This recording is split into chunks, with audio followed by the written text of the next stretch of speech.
And welcome. We are Lost Caravan RPG. I realized that in my extensive series of games and episodes, I never actually start our game with telling you who we are. I was told that I should probably do that, so I'm gonna do that. Welcome.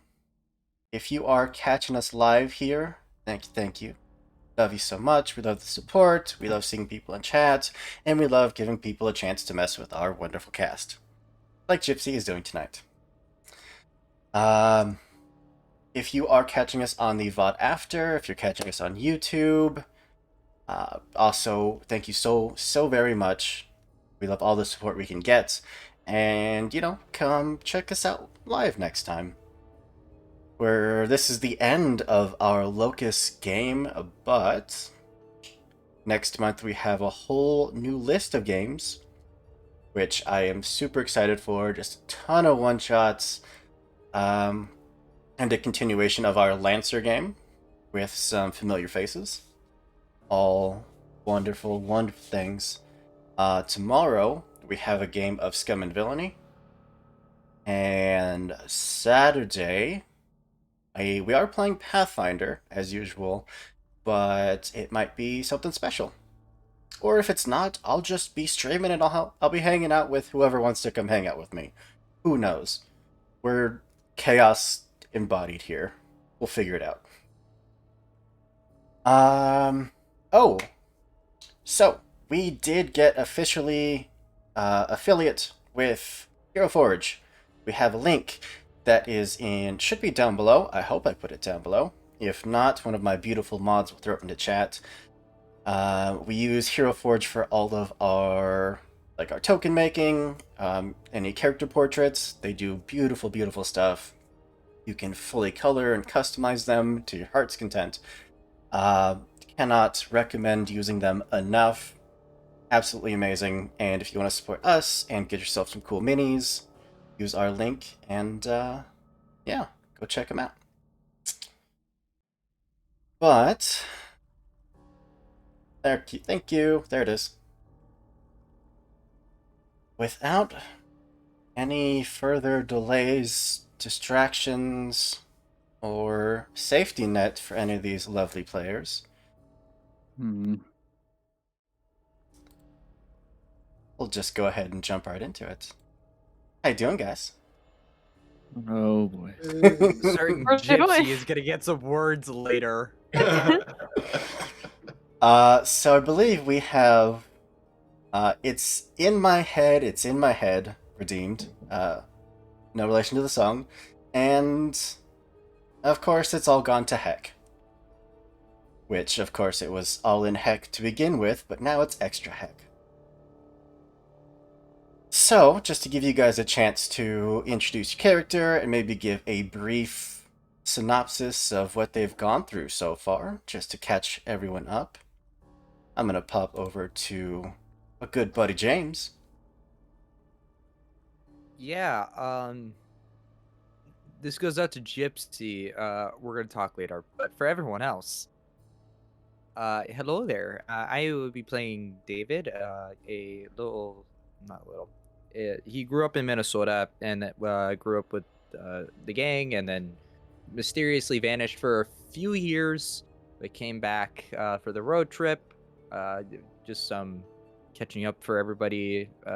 David used to have an alcohol problem and used to hit their partner. And after a one particular night landing their partner Jack in the hospital, he decided to go immediately to AA and start repairing his relationship before coming on the trip, and has been indulging in alcohol, which is his vice, which coincidentally keeps most of the haunts away, except for when he gets stabbed in the rib cage. So at least his own haunt will leave him alone, but everyone else's will still mess with him.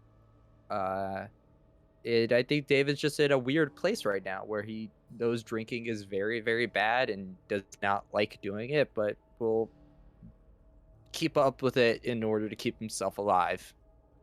And I cannot wait to see where we go with this, because this could go one of many ways for David. Yeah. We'll jump over to Dave. Hello, I'm Dave, and I'll be playing Eric tonight.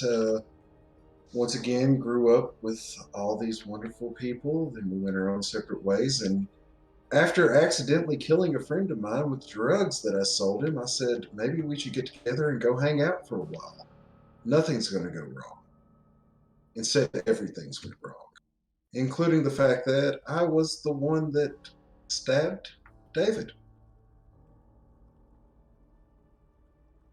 And the voices in my head are completely fine. Don't worry about that. Yeah. Ignore the moving cameras.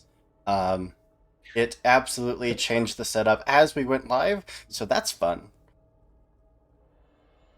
Well, since we're already here, hi. Why don't you tell us what you're playing today? Hi. I'm playing Jacob Hernandez, who is a former skater and general, daredevilish type, who in one of his stunts in which he was trying to gain publicity for jumping across a gap in between an apartment complex and a bank, wound up getting his brother severely injured, resulting in his brother being in a coma for several months and then never fully recovering from his injuries. Still got a skateboard, although it's not really much of an opportunity to use it in the snow. And I was not here last session, and I'm not entirely sure how that will be explained, but I'm sure Hooper has something in mind. But yeah, that's all right. No problem. Just a little something, as you do. And treat. last but not least, Heck. Hey everybody, it's me, Sir Heckalot. Tonight I'm playing Victoria Johnson, the struggling artist that just, was generally trying to get by until she witnessed a crime and ran, and was honestly too scared to report anything, so she just didn't. And then got the call to reconnect with some friends and thought that would be a great healing experience maybe, but so far it's only been horror, and she's just trying her best to keep the group together at this point, I think. But that's about it, other than getting super beat up last session. Yep. All right. Well, before we jump into the story, we do have a little bit of bookkeeping to do. Everyone should have an item, I believe. We'll start with Dave, because I know you have the maglite and a knife, right? Yes. Mm-hmm. Would you roll a medium check for the maglite and then the knife? You just need a 4 or higher on the middle die. All right, 4 on the maglite. Mhm. Now on the knife. 4, 4, 1. So yeah. Perfect. David, I believe you have a fire boy. poker. I do. And is that it? I have a fire poker, and I believe so. I had car keys, but I don't think that's really gonna count for anything. You know what? Let's roll for the fire poker and the truck. Oh wait, no, I like that truck. Dope. Uh-oh. I had a +1 stabbing. Okay. So Stabbing. +1 stabbing fire poker survives. Okay, and the truck. What do I roll the truck against? Just 3 dice. The middle one needs to be a 4 or higher. Okay. And that does 653. The truck also lives. Thank God. I need that thing. Victoria, I know you have a handgun. Hmm. Got anything else? I'm pretty sure that's it at this point. Yeah. So let's roll it and see what happens. Medium, right? Mhm. Right. Oh yeah, 445. Let's go. Beautiful. And Jacob have at least a Oh. skateboard and I think a fire Yeah, poker. I'll have. No, I don't have any fire pokers. That was David that had a fire poker. All I've got is a skateboard at the moment. See it. All right. It's not okay. Guess it doesn't tell me what the roll is. Let's use my physical dice, or 3 of my physical dice.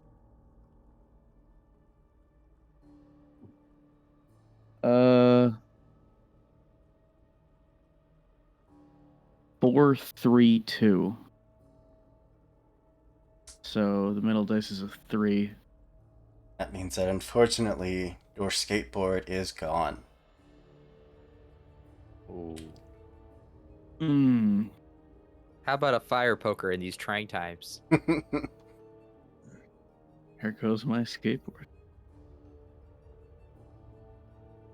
It had Oh, well. it lived a long life.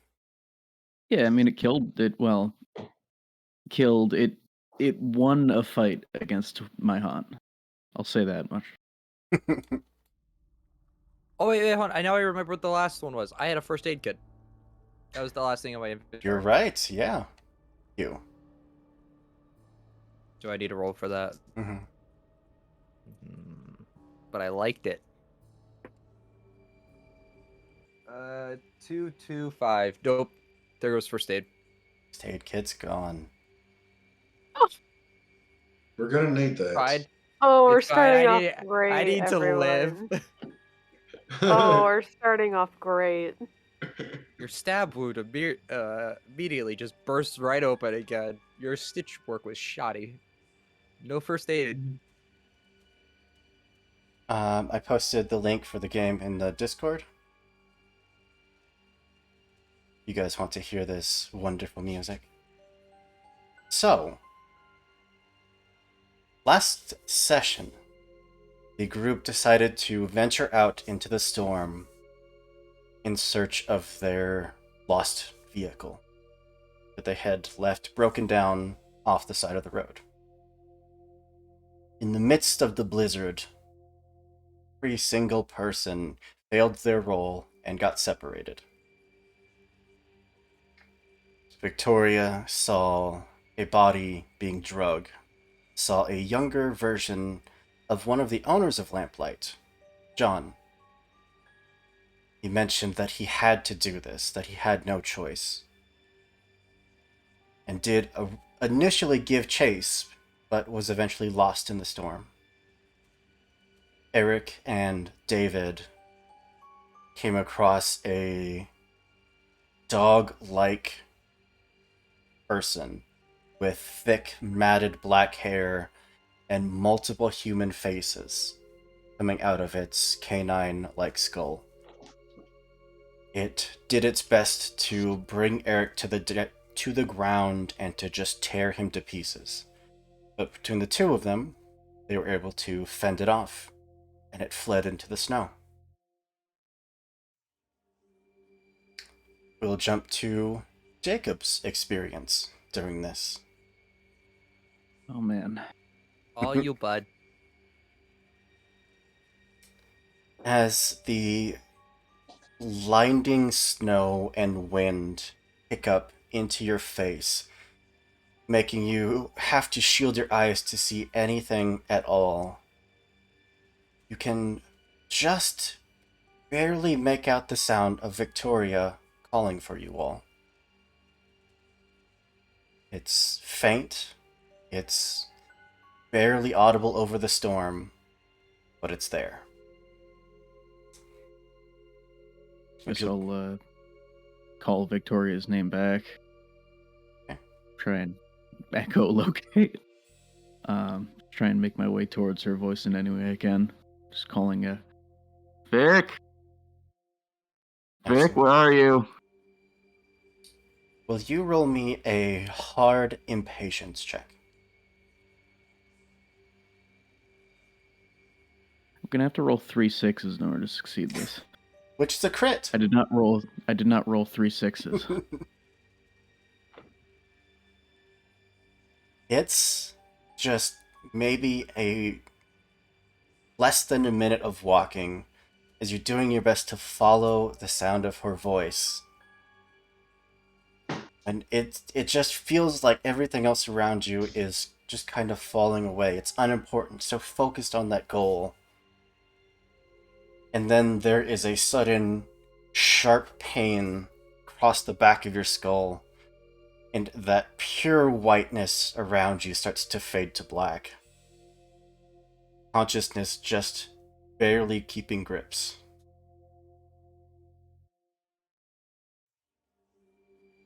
Give you a chance to get your headphones set. Thanks. Will you roll a medium frailty check? Yeah. I rolled a 5, 5, and a 6, so I'm all good. As My the frailty is 1. impact of whatever this was tries to send you to the ground, tries to knock you unconscious, you hang on through stubbornness, through spite, through tenacity, whatever it is. And there is now a very visible figure behind you that is reaching down towards you. Guess I'd probably try to blindly swing at it with my skateboard, without realizing that it is broken in half.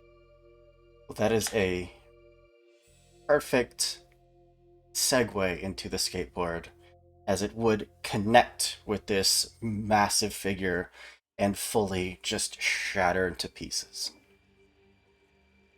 Shit. Guess I'll try and scramble away from that figure. It starts to reach down towards you. You can even feel the fingers just slipping across the back of your jacket. But you scramble out from under its grasp, and there's just a growl. Misery, of frustration, of anger. And not 5, 6 steps later, the snow actually starts to calm. The wind starts to die down. Even looking around behind you, whoever that figure was is no longer present.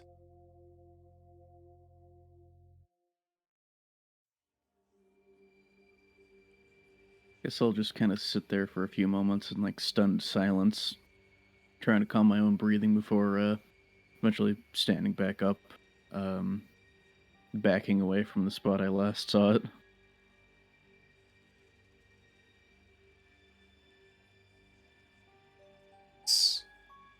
Just take that moment to be very aware of your surroundings, to keep an eye out for any sort of danger. You hear a very familiar cracking, popping, and grinding of bones.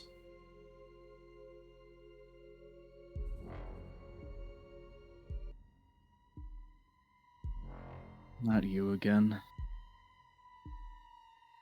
From out of the very deep snow around you, there is one massive, fully bony hand that just reaches up, grabs onto the nothing around it, just pure snow, starts hoisting up the twisted, broken skull made up of multiple jawbones, cheekbones, neck, and spine parts. Just lifts up, followed by the second hand. And both hands just start dragging it further up out of the snow towards you.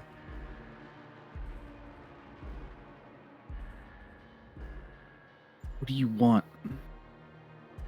Would you roll a hard cowardice check for me? Sure.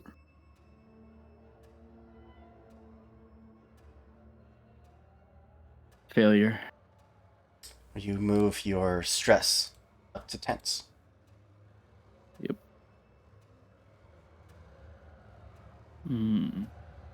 now less than 30 feet away. The lower half of its body still just fully submerged in the snow. It starts a slow, almost shamble towards you. The hands reaching forward, pulling its body along, what's left of its body. And it keeps repeating, "Are we having fun yet? Are we having fun yet?" I run. I full tilt sprint away from it. I've got nothing to defend myself with. The harder you seem to run, the faster this thing seems to be able to go. The hands grabbing onto ground and yanking itself along, pulling faster and faster. Not quite gaining on you, but you feel like it could, like it's enjoying the chase.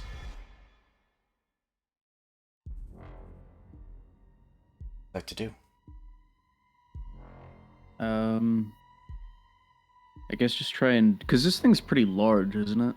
It's from about the waist to the top of the head is about 20 feet tall. Yeah, I guess I'll try and run into like a thickly, like a thick piece of forest and try and lose it in between the trees, I suppose. Okay. It's easy enough to reach with the speed that you're traveling. The snow around you almost sliding out and away, giving you the opportunity to run.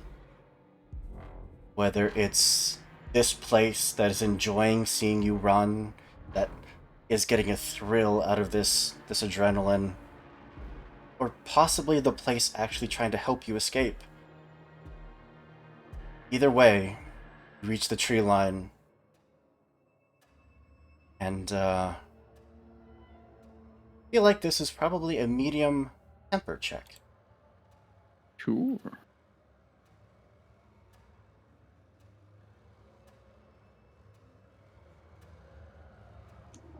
Failure.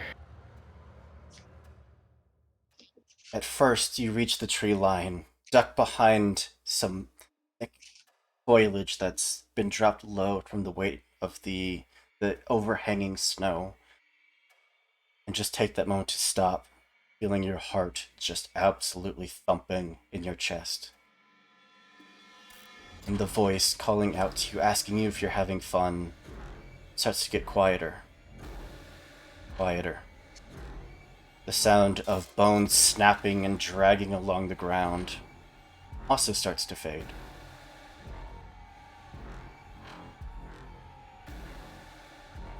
It's not till it's fully gone and you have just those few moments to feel like maybe you escaped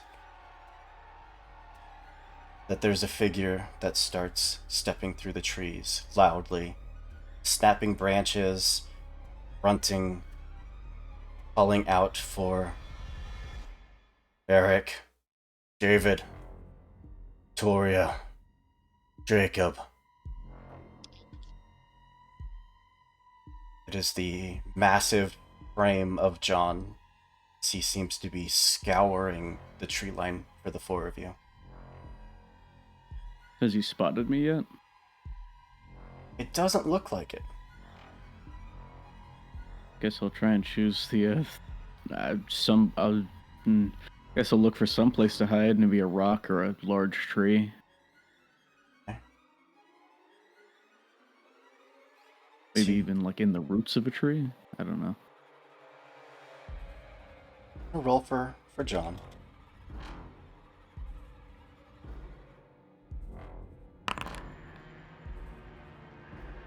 Okay. You have a certain amount of successes that you need to beat for a impatience check. It just matters how many successes you have. Gotcha.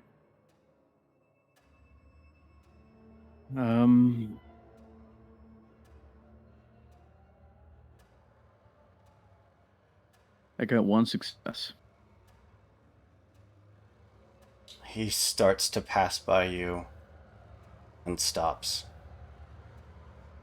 the eyes scanning the tree line around him before finally turning to your hiding position and starts taking one bounding step after the other towards you, in a low voice just growling out, "Found you."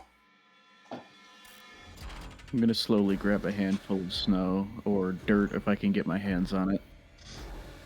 And as soon as he gets close enough, I'm gonna try and toss it into his eyes. Absolutely.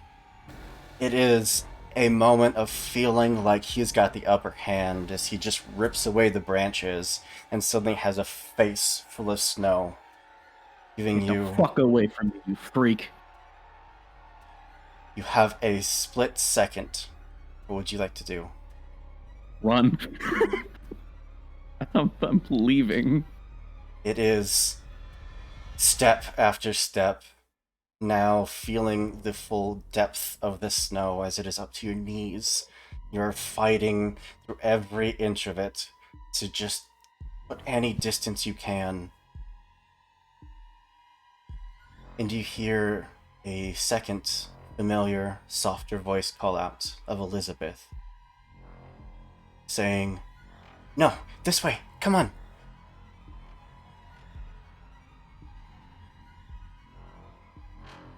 He'll hesitate for a moment before following that voice because he doesn't really have much other options. Not ever seeing her, you hear the voice call it multiple times. "No, go left. No, no, keep going straight.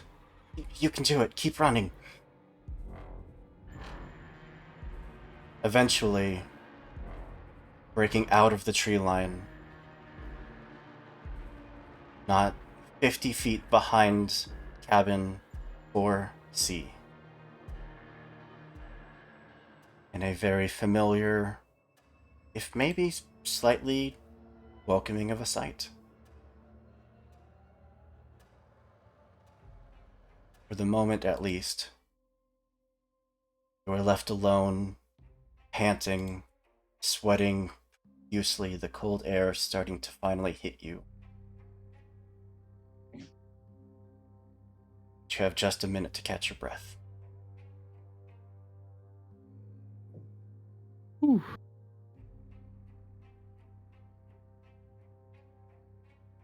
I guess while I'm catching my breath, I'll try and scramble inside the cabin and shut the door behind me, and just keep an eye out for the bone monster or the old man. The three of you would hear something impact the front door, the handle turn, and the door just fly inwards as Jacob steps through. I lift and then start lowering my knife once I see that it's Jacob. Exactly. It's like, okay, yeah. The hand goes away from the Okay. gun. Don't Holy Okay. shit, don't where be have you so been? hasty to fucking draw on me. I was in the woods. Vic just runs up and hugs him. Just like straight up, just The Uh, back of his jacket is absolutely slick with blood. what happened? uh, I got chased. First, it was who's that fucking bone monster again? The one that I thought we killed. I mean, we all saw that thing's neck snap, right? Maybe these things aren't truly killable if that's the case. Maybe. And then I saw that old man, and he tried to. Well, he didn't. He just kind of walked towards me, but. And then I heard the old lady's voice, and I just kind of followed it, and it brought me here. Why? Is there something on my back? Yeah, like she'll, take her hand off and just show like, yeah, the handprint of blood that's probably on there now. Have a medium head wound. The medium injury, which is a full 3 pips in your death's door tracker. Gotcha. First time, eh? I've taken some hard hits before, but that thing, whatever it was that hit me, and it wasn't the bone monster, it was, or at least I don't think it was something else. Fucking Do hurt. the wounds look similar to what I have on my head? Like the same beast did. No, actually. This looks... Interesting. This doesn't look bestial. It doesn't look like an animal did it. Okay. Like a blunt object kind of thing. Okay. Probably the old man. It's got to be. Could have been. You would also all notice that Jacob is very slightly transparent.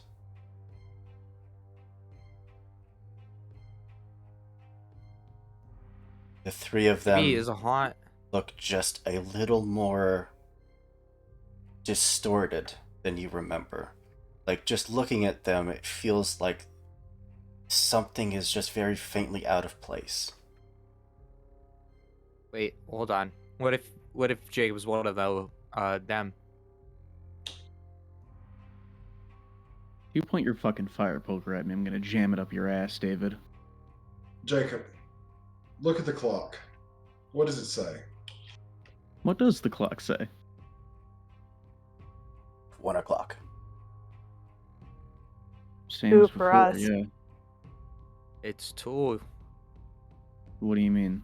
It says You haven't 1. gone through the hatch. What? It's interesting. I go up to him and I just like poke his face. Just my hand like goes through him a little bit. He's mostly physical. Feels a little less physical than he should.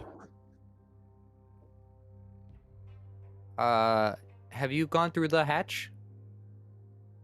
The hatch from before? Yeah, I went through it with Yeah. you guys. Oh no. You gotta go through it again. Yeah, for us it's I believe we're the 60s if I remember correctly. You're not there Okay. yet. You're still in the 70s. Oh, that's so interesting. So you went through the hatch again. Well, we kind of had no choice. Elizabeth was gonna kill us. What? Well, to be fair, fucked up, long-legged Elizabeth was trying to kill us.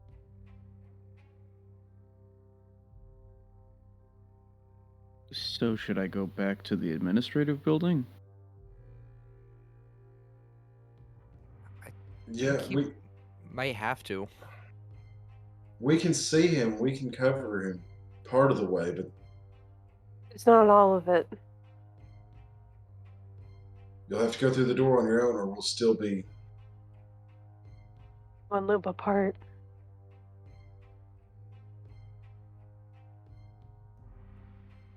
Pick my You haven't met backpack up. Josh.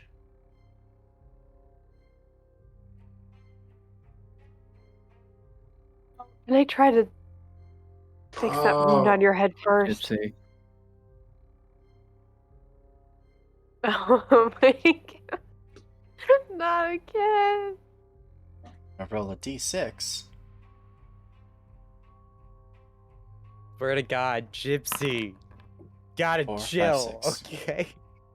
Eric, will you change your stress up to tense? You mean stressed? It should have been down to uneasy. Oh, okay. At the Okay. top of the session. Also, everyone make sure that you have 5 willpower.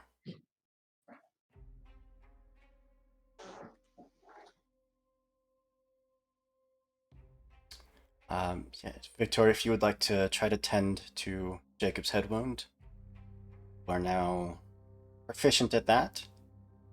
So you can just make a medium carelessness check. Okay. I'm going to spend 1 willpower. Okay, that'll work. That's a 5. beat my 3. There we go. Okay, yeah. So it didn't really come up, but Jacob, your medium injury is reduced down to minor. At medium, it would make it so that any check involving your senses, anything to do with your brain capacity, the very lowest it could have been was medium, no matter what it was. But because it's treated, that does not matter. Gotcha.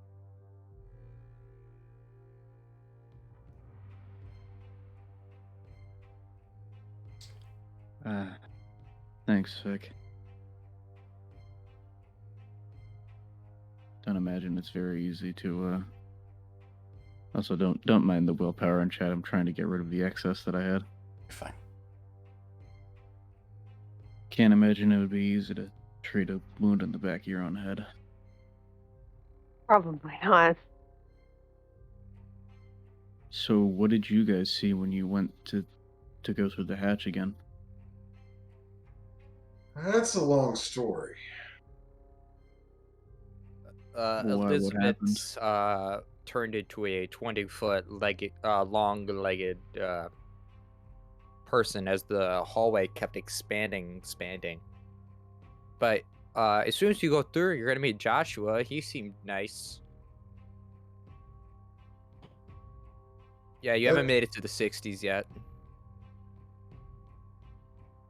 Remember the ripped picture? Yeah.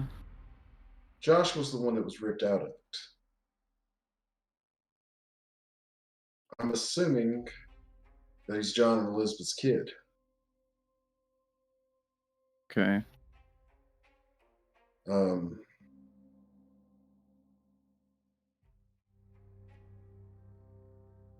There was also another haunt.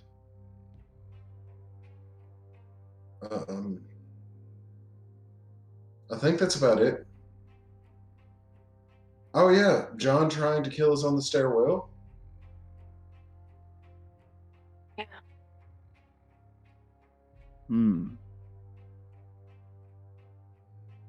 Yeah, I mean, Nice. Okay. Eric has like a very visible bandage job like across the back, down the shoulder. Victoria's hands are very noticeably bandaged up. And David has a nice bandage around the rib cage. You guys got into a bit of a scuffle, I take it. Three. A little bit. Vic's hand ended up being under the door hatch and stepped on. Okay. Yeah, it's the And, consequence of me trying to cover our tracks. Won't be as big of a thing with one person, though. Yeah. I wouldn't think so, no.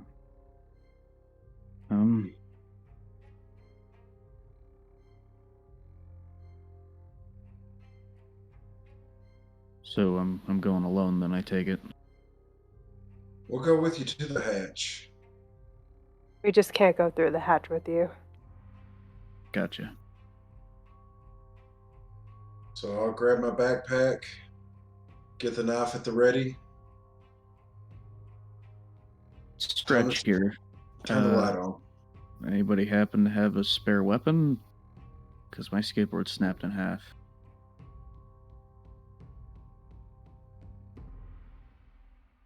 Take that as a no then. I don't know. Is there anything around the cabin? We can take a look real fast. You have chair legs. You have any number of improvisable weapons. I have this log. Log. That could work. Log.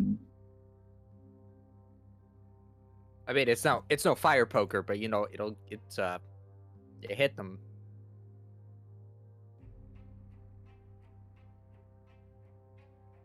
Oh, I'm gonna look out back for an axe. See if there's an axe out there by the firewood.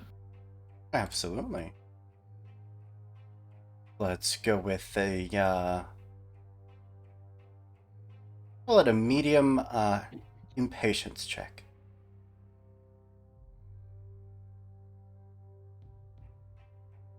Hang on. Failure. Hang on. Oh, Hey. thanks. Hey, got some luck. That's worse. Oh no. Oh, Also, just reminding everyone, we do have floating luck, as I granted it earlier. Do you have Oh. So if any of us need a call on it, we're good. For at least one. I'm blowing out all my channel points today. Chat is clearly out to kill us. No. Chat's your friend. Meanwhile, Gypsy. Okay. A quick search outside would show that by the woodpile, find more of a hatchet than an actual axe, but it'll do. shit, I'll take it. All right. Then, with weapon in hand, what would you guys like to do? Walk up that hill one more time. We'll step out into the cold night air, feeling just this very comforting is the wrong word, very familiar presence of wind, of a driving force of snow that has been with you since you got here. That facilitated the moment that you almost got into an accident and drove off the road. That has blinded you, that's covered your tracks, that's been the setting for every traumatic moment that you have faced since you've been here. And in this moment, it's calm. It's a very gentle snowfall. There's more of these ghost-like figures that float around the campsite around you. You see smaller figures alongside larger figures as they run towards cabins. You see small groups of them collected, playing in the snow. See others hefting large, shadowy objects, probably luggage of some sort. These beings just exist here.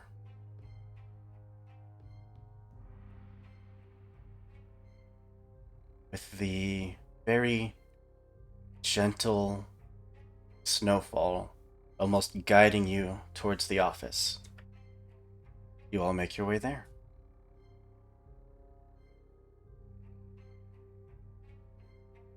It'd be nice if it wasn't so terrifying. I'm going to try to go to the side of the glass doors and look in. Okay. What you would see would be a mostly constructed interior. The dining area from this vantage point would look about half finished. The flooring and the framing not completely done. The desk itself, that you have now seen multiple times, is little more than a repurposed table. There are more of these shadowy figures just roaming the halls, up, down. None of them seem to pay you any mind.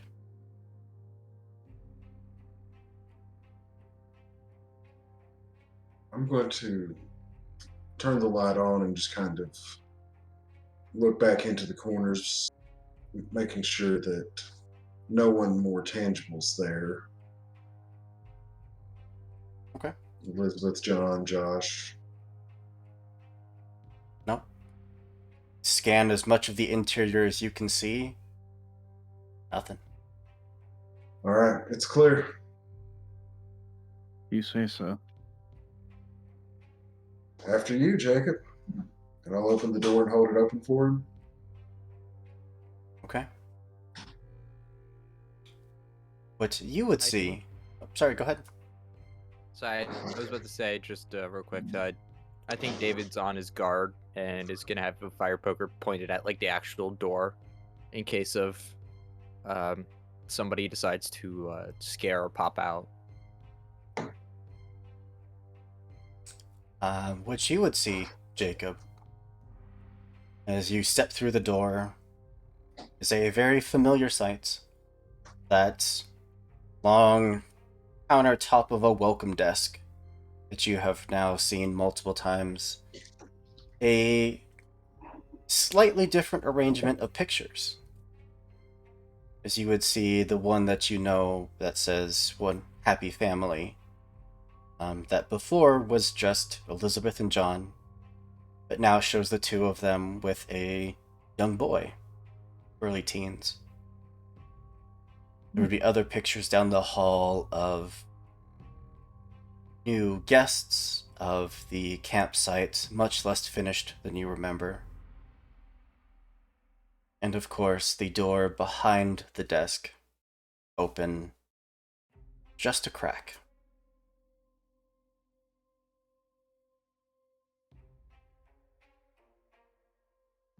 Still got that hatchet, right? Mhm. Hatchet in hand. I'm just kind of creeping through, trying to find my way back towards the last time we were back towards where I remember the hatch being from last time. As you press your hand on the door and just slowly start pushing it in, you are hit by the scent of blood. And the further you can see into the room, the more you can see that there are bodies. There's mostly tangible, much like yourself, figures just lying on the ground, various wounds across their chests and head, all very gruesome, all very physically mutilated. Most of them have been fully stripped down, their possessions off in piles at the edge of the room. And you hear almost a hum in this haunting, masculine voice that just seems to be humming to itself.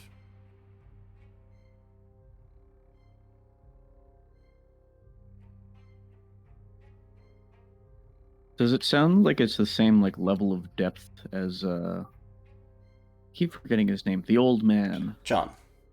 John? Does it sound like it's kind of the same like level of depth as John's voice? It's kind of hard to tell with how distorted things can get, but it is definitely a deeper masculine tone. Gotcha.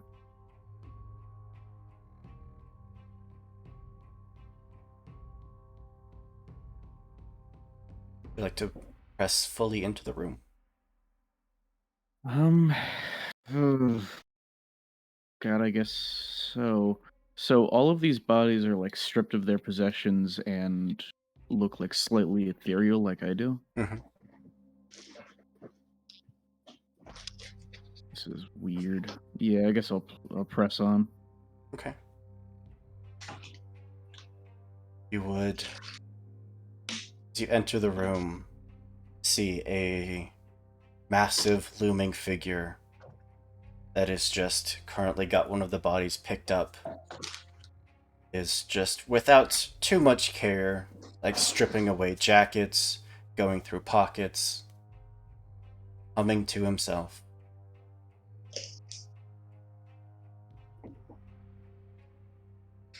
If you would like to proceed as stealthily as possible, would you make a medium clumsiness check? Absolutely. Yeah, I'm gonna try and stealth around him. Clumsiness. Medium. Okay. Yeah, success.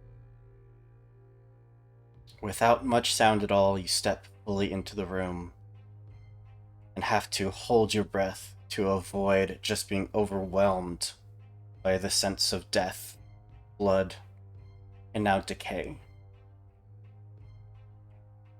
From this vantage point, you can see the back of this man as he is going to work.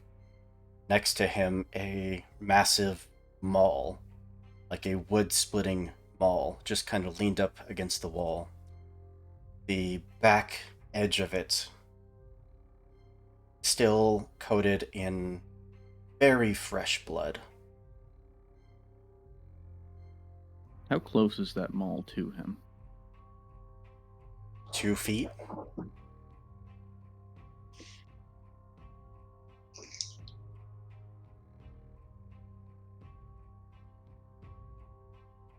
Is there a small object like a rock or a coin nearby? Absolutely.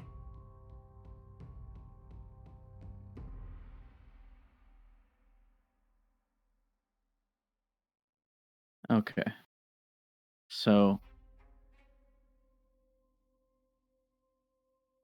just how large is this person? With the few moments that you have here to survey the scene, they stand probably just a little over 6 feet tall. And you also have What luck from Dr. Tyrant. What I want to try to do is I want to grab a small object and throw it across the room to the other side of the room in the opposite direction of where I am compared to him. Okay. Or, yeah, just Yeah. to try and draw his attention elsewhere. So to give you kind of a more accurate layout, you are coming in the room from the south. The door opens inwards. The hatch is off to your left. This man is standing at the north end of the room with his back to you.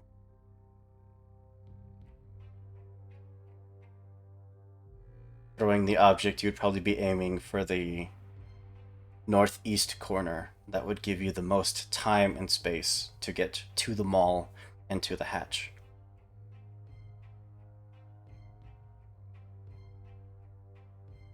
Then yeah, I want to try that.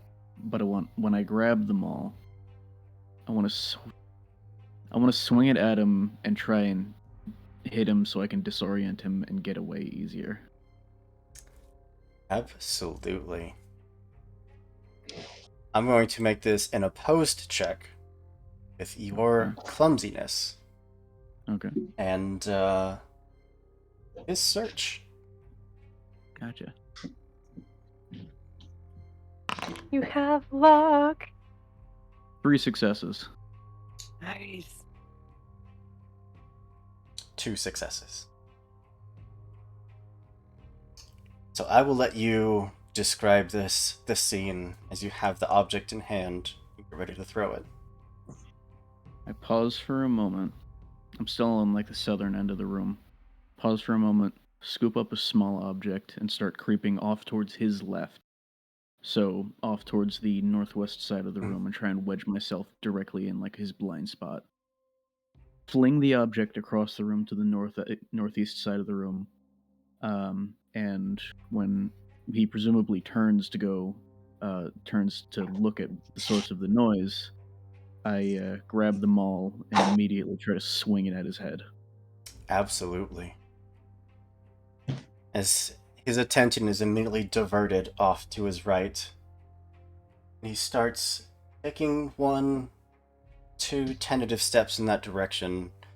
You have just a few moments to sprint towards the mall, grab it, and go for a swing. As he turns around, and it's not the face of John. It is a younger, similar looking face. But it's not John. Would you roll a frailty check? Sure. What difficulty? It's also contested versus his resistance. 3 successes again.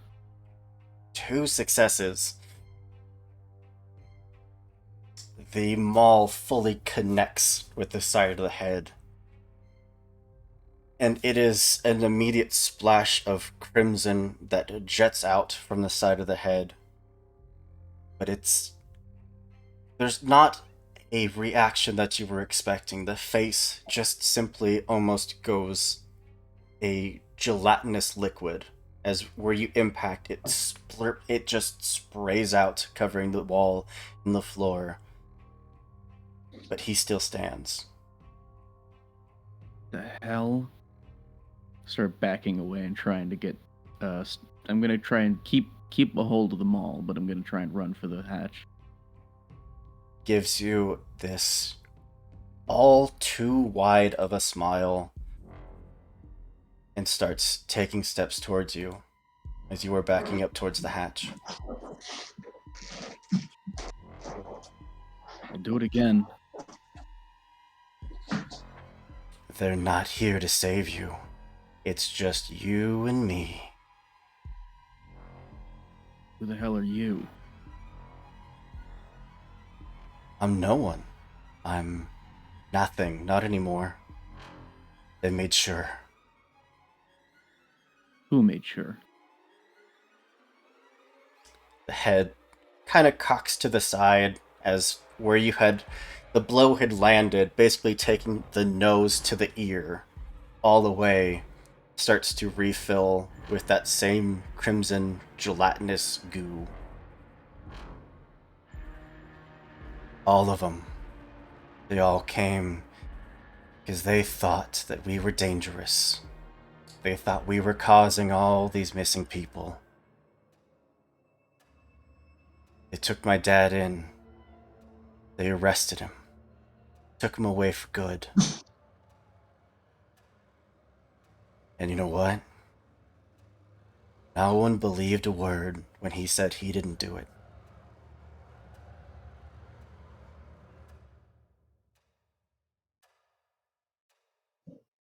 So yeah, when they took him away, they stopped me. But here I am. And here you are. Still holding on to your brother's accident because you know it was your fault. Still keeping that memory in the front of your mind where I can play with it like a toy.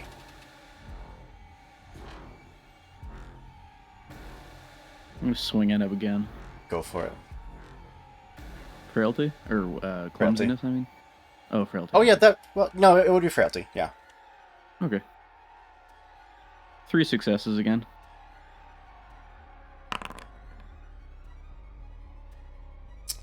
Three successes. The maul just fully swings towards the face again, and just reaching up and palming it.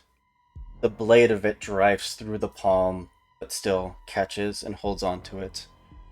That crimson just pouring down his forearm as he holds on to the tip of the blade. What are you? The form shrinks just a bit. The face morphs into that of your brother, wearing that pure white hospital gown. Takes another step towards you. What? You don't recognize me? Come on, we were just having fun, right? That's what you told me, wasn't it?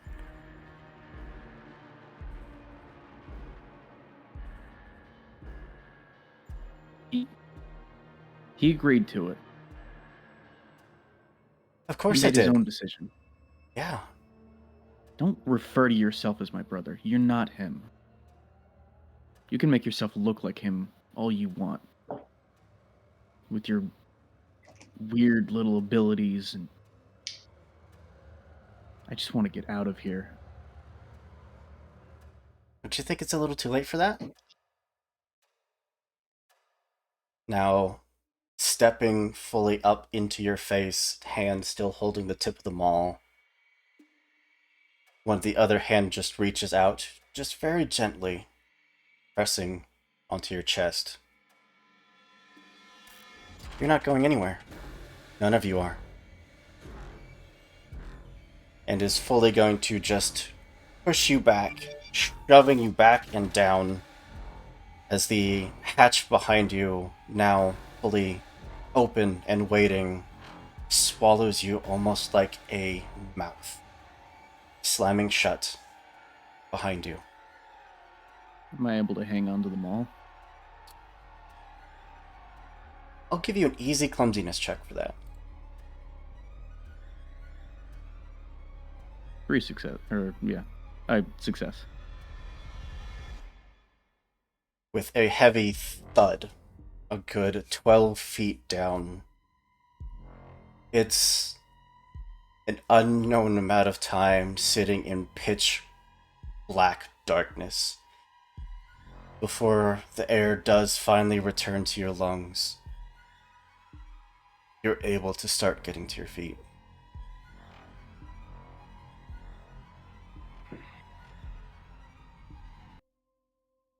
Kind of use the handle of the mall to like prop myself up and get myself to my feet. It's like pitch black down here. Oh yeah. All right.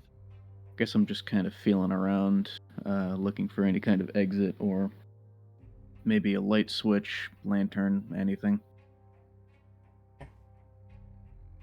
It is a perfectly smooth single hallway that leads from the base of the ladder all the way down to a singular door.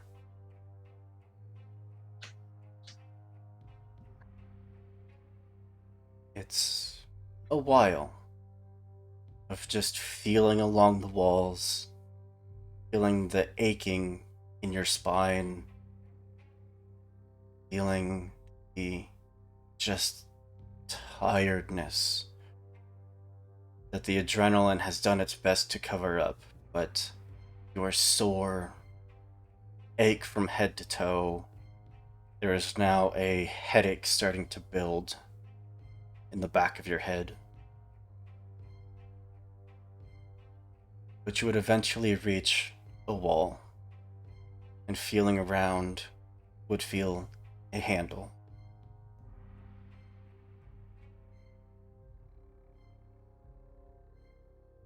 I'll turn the handle. Step through into your cabin, or sea, or left alone in the quiet, in the very faintly visible lights of the moon shining through the windows.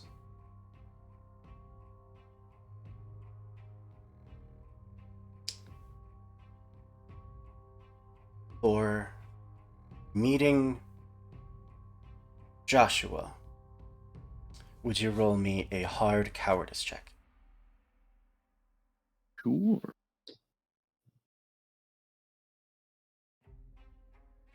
Cowardice. Let's hope this goes well. Failure. Are you spending willpower, or are you keeping that? Do you guys mind if I use that floating luck thing? Go ahead.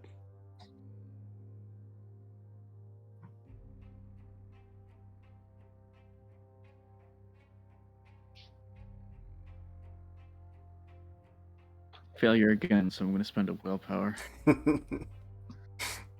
We'll get there. Success. God damn it. It's absolutely taking everything you have, keep your mind sane and focused, knowing that your friends are waiting for you, that whatever just happened, you still need to get back to them.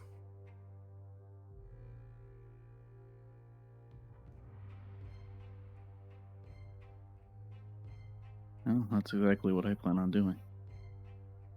The clock above the door now reads 2 o'clock.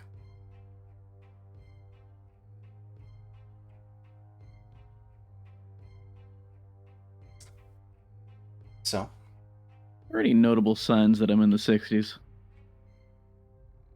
The furniture, all from what you can see, does look newly made.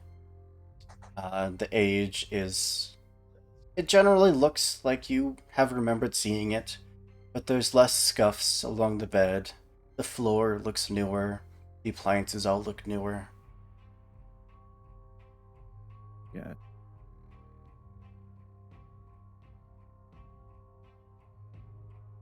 Things are definitely different, so that's a good sign. Guess I'm just looking for everybody else now. Yeah, just leave. Guess I'll look outside the cabin.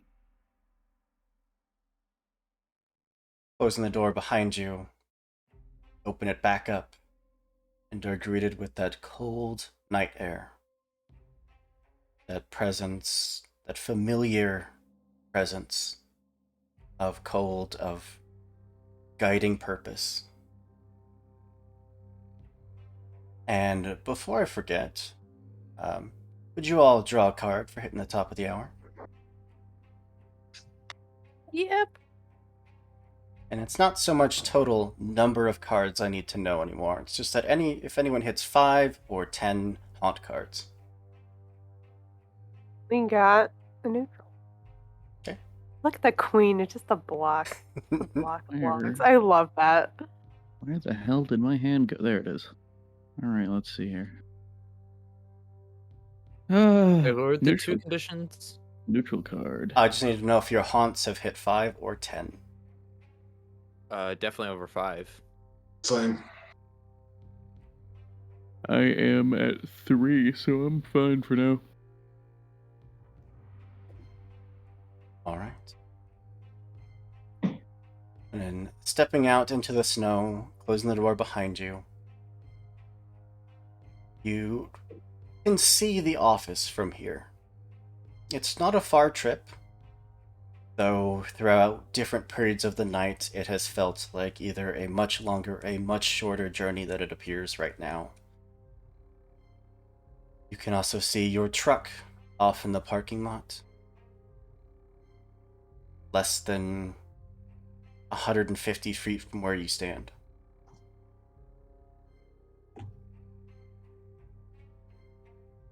We'll jump over to the rest of you. Oh boy. Ooh. You know what? Since you got to miss the fun of the last session, Nova has redeemed that Jacob can draw a card. So I think we're definitely over 30 now. Oh, you were over 30. Easily. Nova. Hey, Nova. Hey, Nova. I drew a virtue. Fuck you. What's that? 3 No, it's gonna willpower? make them redeem Uh, more. 2. 2. Oh Okay. yeah, like chat didn't hate us enough already. James, did you use your luck? I didn't get to use the luck. I Jacob gave did. it to Jacob. But yes. But that also means I've been accumulating chat points this entire time.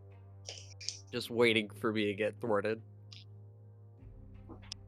I'm ready to hit counterspell. The rest of you, as you see Jacob's semi-transparent form push his way into the office, and the door just slowly close behind him, coming to a click. So What do the he three should of you be like to back do? in the cabin now, right? We should go back to beat him there. Yeah. As long as nothing happens on the other side. I don't know if we can help him or not, but would we have made it if we weren't all there the last time we went through that?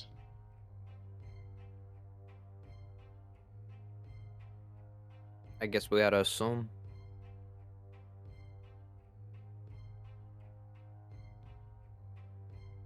I guess let's go. I stop and turn back and turn my ear towards the door that he went through, seeing if I hear anything. And if it's silent on my end, I will walk on out with the other two. You hear a very hushed conversation.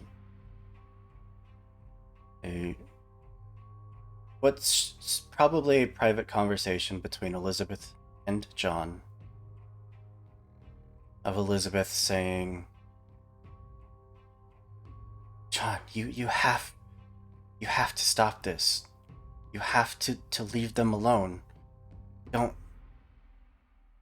And then a sound of something heavy hitting a wall and breaking. And John's voice saying, I'm not going to.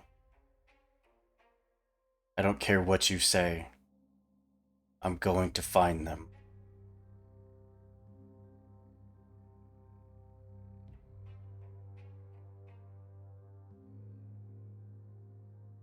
Eric, what are you doing? We gotta get going.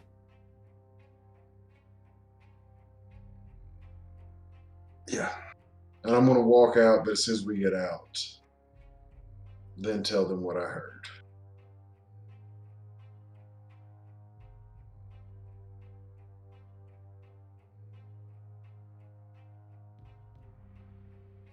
All right, so John's having another temper tantrum. Elizabeth seems like she's on our side, but he's intent Sometimes. on finding us. Yeah, other than when she freaks out and starts stretching.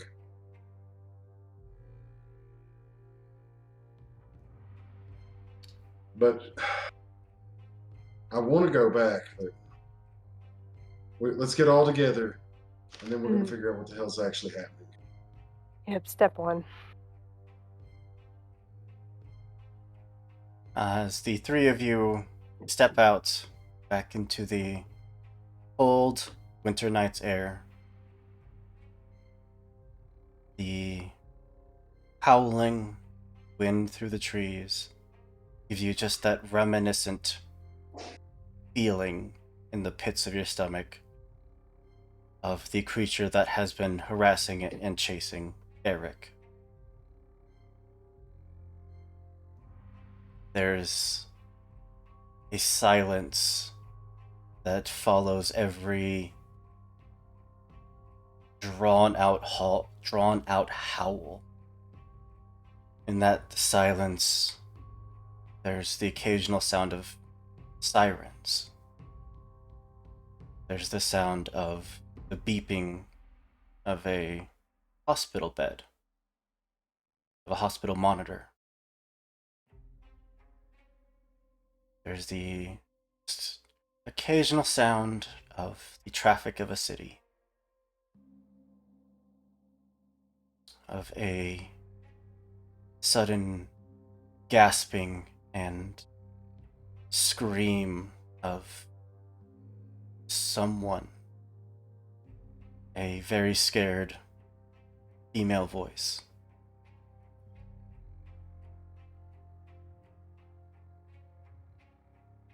All of it just hangs in the air, like it's waiting for you.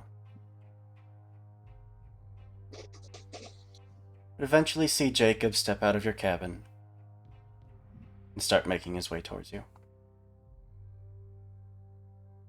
I think after that little altercation, Jacob's probably covered in blood and is holding an incredibly is holding a wood splitting maul also covered in blood. It just kind of looks more traumatized than usual, I guess. What did you do? I think I encountered that Joshua guy you were talking about. Wait. Kind of looks like John. Not really, though. Yeah, a bit younger.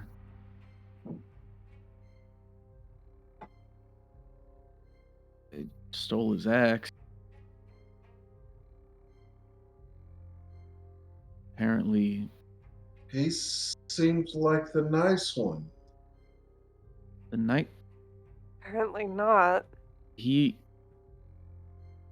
Granted, I attacked him first, but he did admit to me, or at least it kind of seemed like he admitted to being a serial killer.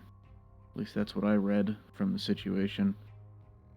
He said something about the police coming and arresting his father, but in reality it was him the whole time. And they didn't stop him because they arrested his father instead of him. Something like that. And then he shape-shifted to look like my brother. When I hit him with the axe, he just kind of stood there, and a bunch of, like, red jelly filled in the place that I cut off.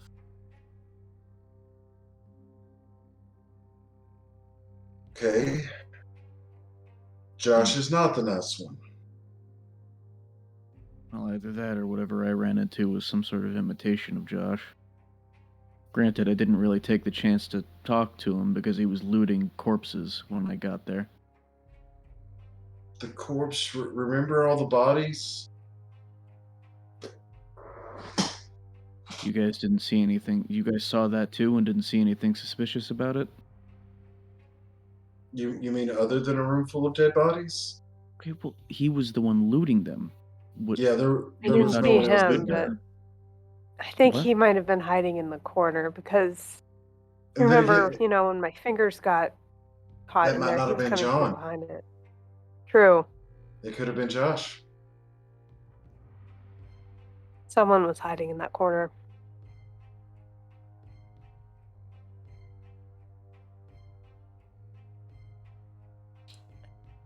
Slight reminder of events. When you were reaching up to pull the rug down, there was the sound of metal being drug along wood, and then the heavy planting of Mhm. someone on top of the trapdoor. Which we assumed to be John, but now sounds a whole lot like Josh. Hmm.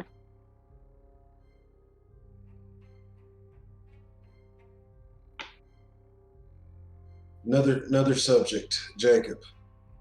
You said that you ran into the bone monster again. Well, on the way So- back to the cabin from when we got separated, yeah. So these things don't die. We Either might that, or I can. didn't. Either that, or I didn't hit it hard enough. Guess now that I've got this instead of a skateboard, I might be able to do it next time. But I feel like mine's out there as well. Like it's just a sixth sense. It's watching me. I hear the sounds back home, the things I did. Me too. Not me. I'm checking my back pocket when he says that. Oh, it ain't there. I think it's been there for a while. It hasn't been.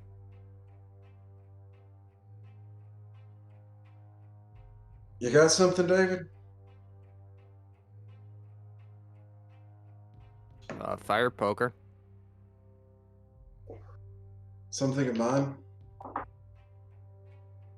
No, I believe I threw that into the snow when we got separated. All right. I have no reason not to believe you.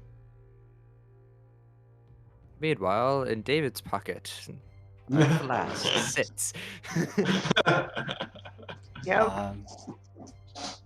I think it's gonna be there whether he wants it there or not.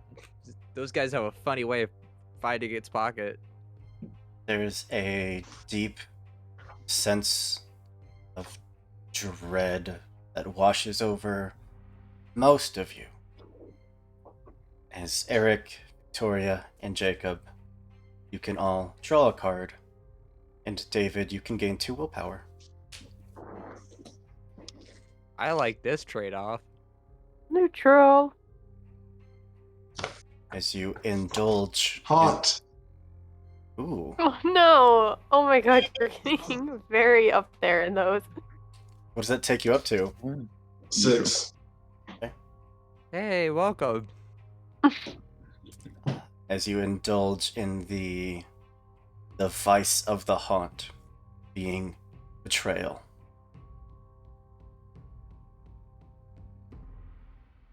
I didn't even know that was a thing.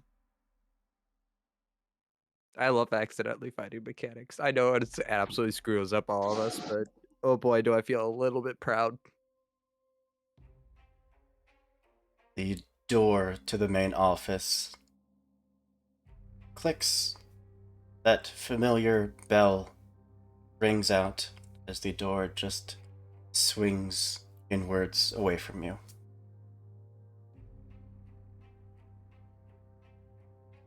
No one there.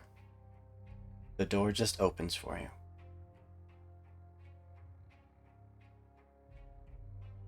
It's more than a little ominous. Expecting us at this point. I've ran away for far too long. This is something we have to face head on, I guess. Very Pleasant. And I'll turn and start walking toward the office again. Okay. Stepping in, that table, the small waiting chairs, any bit of furniture that has been here throughout your many trips, all of it has been parted off, either standing in front of the hallway to the bathroom or in front of the hallway to the dining area, leaving just you and a wide open door to the office.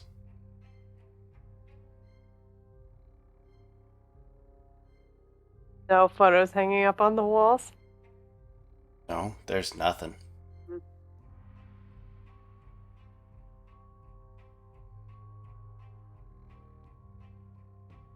Stay close. I'm going to walk toward that door.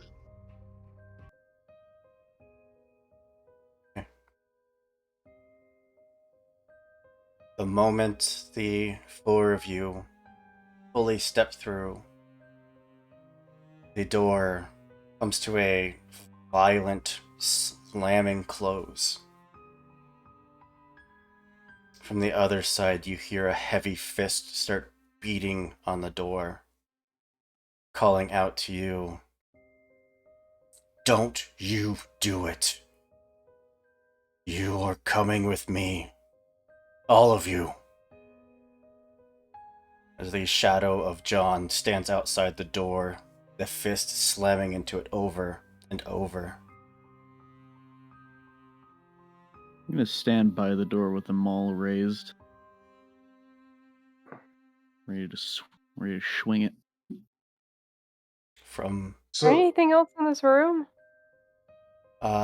in kind of this little waiting area, there's not much.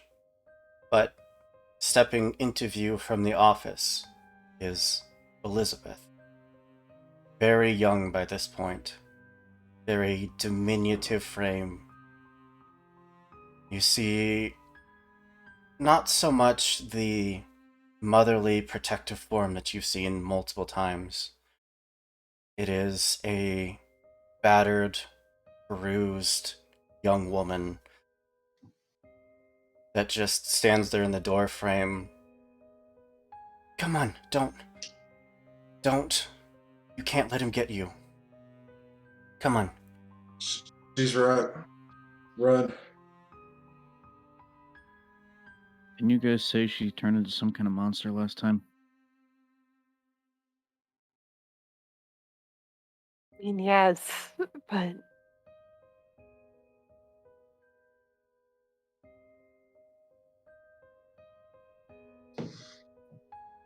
Look what she's dealt with. From outside the door, that slamming against it continues. That deep voice screaming, "No! No!"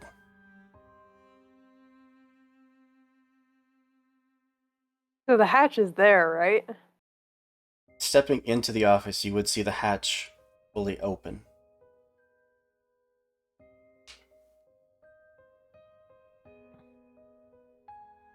Come on, Jacob. This is the best part. We've got to says get so. further. He'll step away from the door and go over to the rest of the party.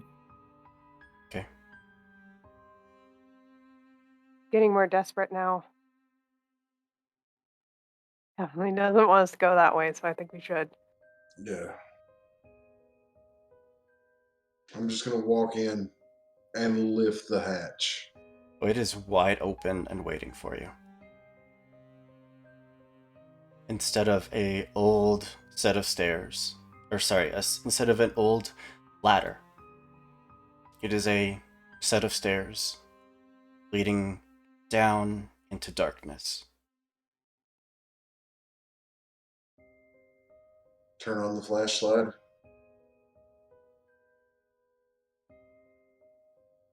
Everyone grab a shoulder.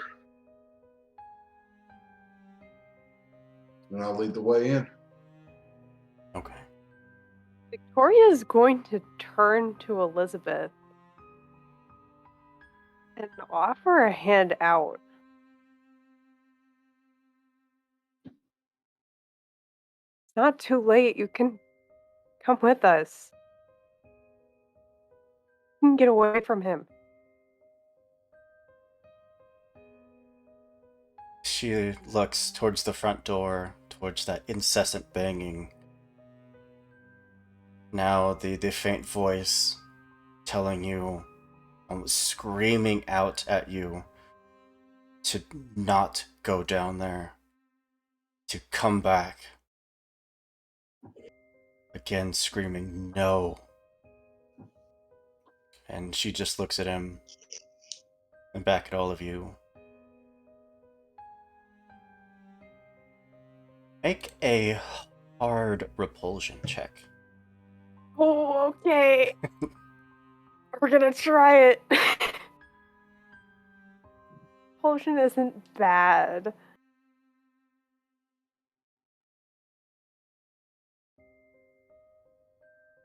What that roll was, and we're gonna try willpower. Okay, keep that 6 and roll these other 2 and see what happens. Nope, that doesn't do it.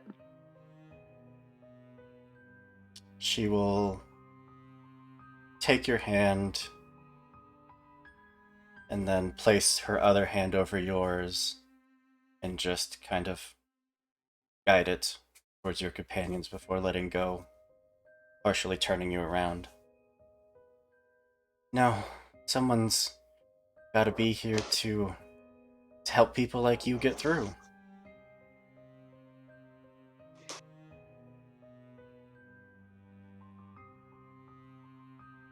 Respect that choice. It's my duty. It is. Wow. You do what you gotta do.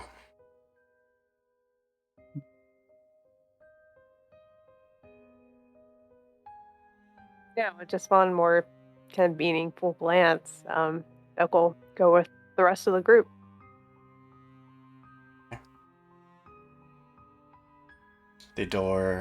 The hatch behind you all gently closed and shut.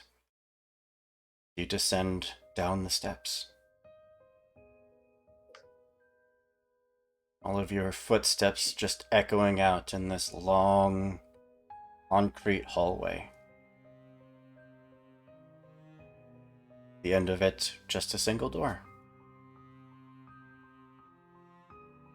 Reach out, grab the knob, and open it. Instead of cabin 4C, you have to shield your eyes for a moment as the bright lights and sounds of a hospital can immediately be seen and heard. The sound of chatter between nurses about patients. The rushing of gurneys past you as you step out into a very busy hospital hallway.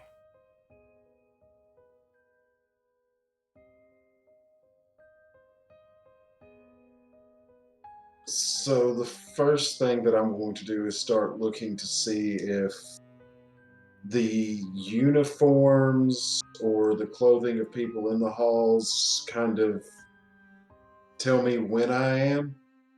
It looks more modern. You're somewhere in the early 90s.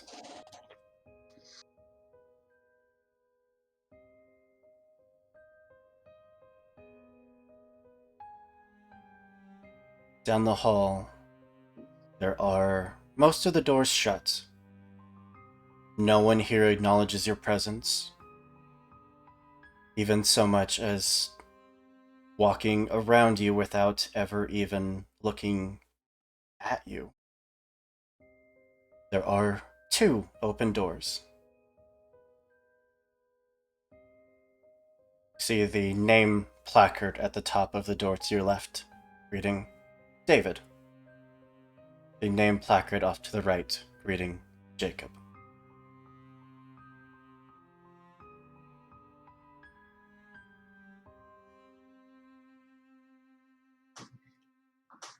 I turn around and look at the two of them.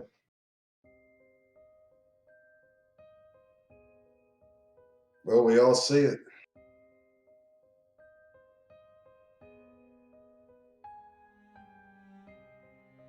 Which way do we go? I'm not going to make a call here. It's not my decision to make. It's for the two of you to. I say we go with Jacob. You sure? You okay with that? Yeah. All right then. Okay. I'm going to actually walk up to Jacob and hand the flashlight to him. I'm going to go, this is yours. You take the lead, and I'll give him a comforting pat on the shoulder as I do so. Thanks, man.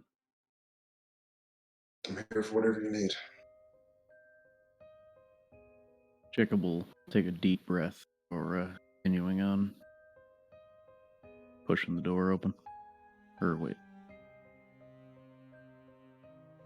Just continuing on. Walking down the hall, you get close enough to start hearing the voices of your family. You look in and you can see your brother not lying in the bed, but standing next to it on very wobbly feet, being supported by nurses, being supported by a lift belt attached to what looks like a walker, but standing. From behind you, David, you hear another conversation. One between doctors and nurses saying that he's going to be okay. That the damage was mostly superficial, that he'll be in here for a bit, but he'll pull through and be okay.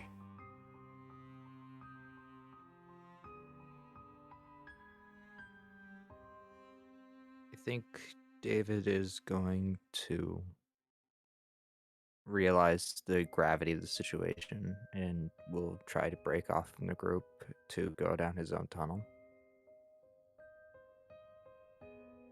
You get to your door, and there is this feeling of static that, Jacob, you would also start to feel. As both of you, standing there in front of your doors, can feel your own entryways start to fizzle and fade out. They're still there, but with the two of you in such close proximity to each of your doors, it doesn't feel like it is possible for both realities to exist.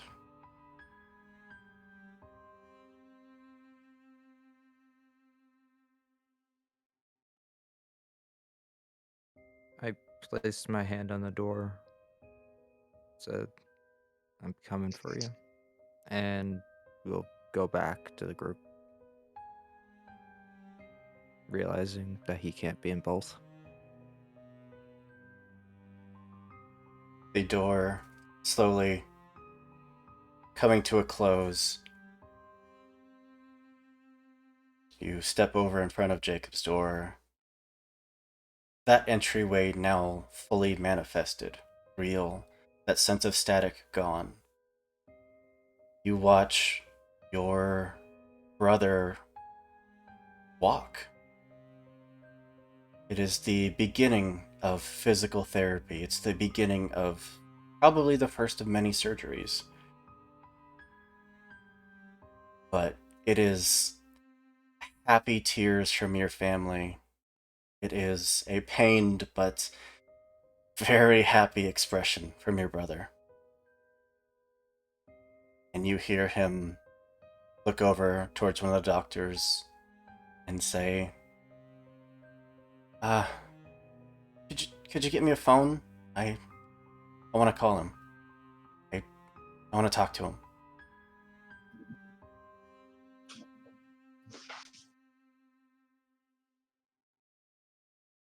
One by one, the lights from the hospital start to flick out. The darkness starting to overtake this scene, this set of memories, until you all are once again left in pitch black darkness, save for the mag light.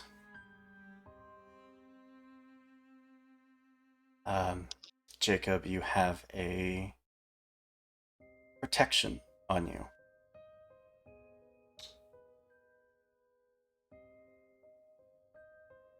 If you are to be affected by something bad, you can spend that protection to ignore it.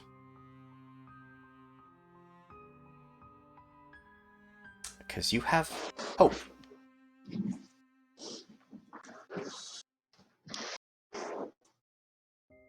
All right then.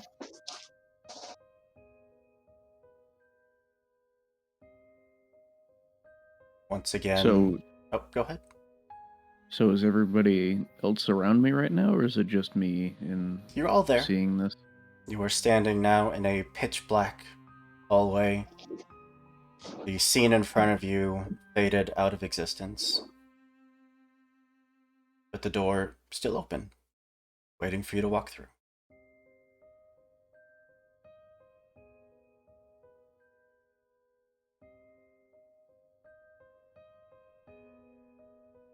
Yeah, so I'll step through. Follow. Okay. Ding. David? I think David hesitates for a second, knowing that if he goes through this door, he can't go through his own. In a moment of weakness, almost turns back before going through.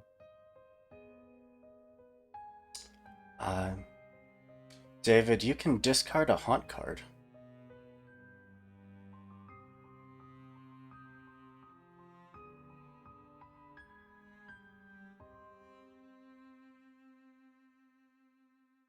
As the four of you step through the door, entering a very similar long cement hallway full of nothing but your echoing footsteps. You see that the path splits ahead of you. It forks sharply left and sharply right. And as you get up to it, you hear two very distinct news announcements. One of them saying how the killer was apprehended, that thanks to an anonymous tip that they managed to find him, to bring him to justice,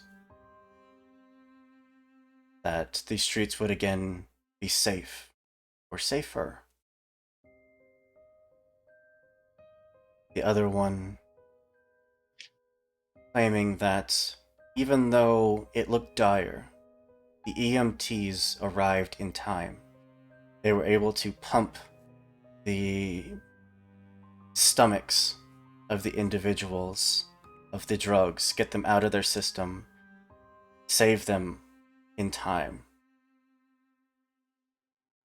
Again, two realities that cannot simultaneously exist.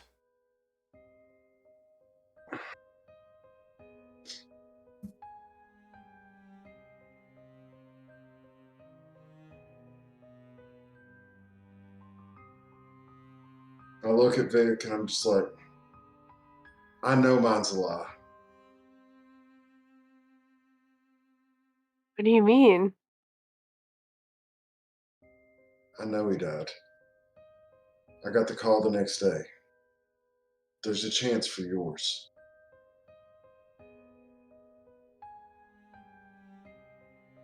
I may not be able to find my way out of here, but maybe there's something here that can help you. Don't say that. It's true. It's true. We're all getting out of here. Either way, Victoria, we're taking your door.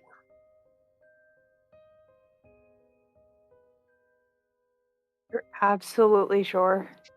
Yes.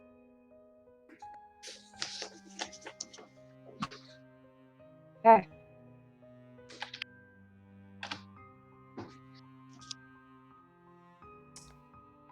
As you step closer towards your branching path, that news announcement gets louder and clearer, saying how the police were able to apprehend this man, that they stopped him mid-act, that the woman in question was able to be rushed to a hospital, saved.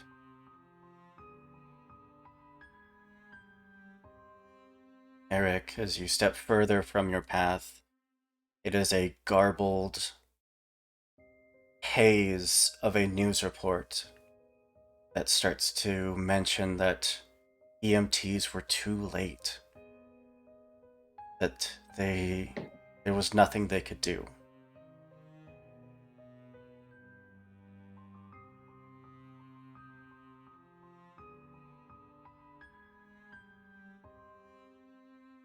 Pressing on down your path. And while we're there, does that align with my virtue? I feel. You can absolutely discard a haunt card. And Victoria, you also gain hope.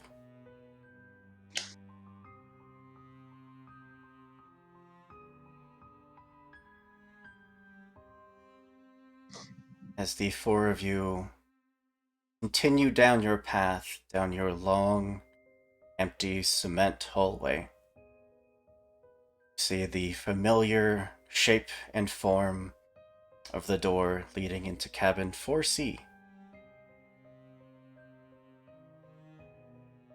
This time, even as you start to get close, the knob turns and opens for you.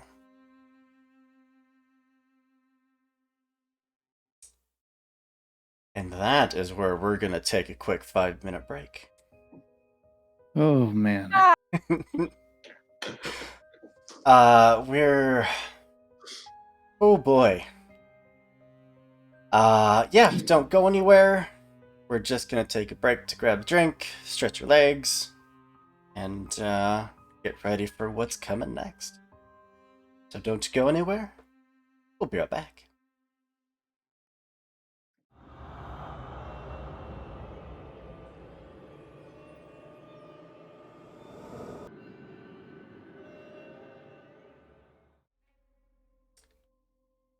And welcome back. So, where we left off, the four friends, the cast that have played out the events of the horror of Lamplight, whatever this entity is that has created this tear in reality that you all now exist in. Something in it gave you a small mercy.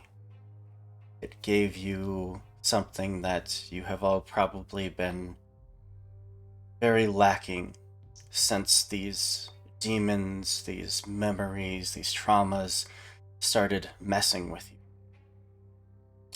And that was hope.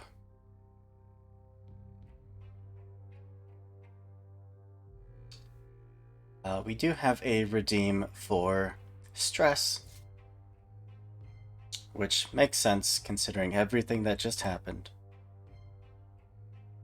In fact, since the two of you just got hope, I will make this between Eric and David.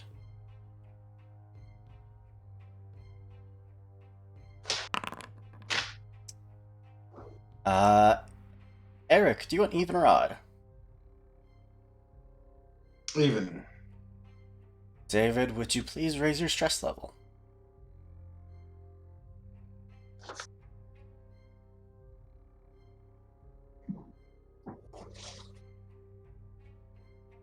You're muted, my guy. I am now tense because I forgot my Uh-oh. brother ran into my room. So, the four of you continue on, your path illuminated by nothing but a mag light. Still held in Jacob's hand, I believe.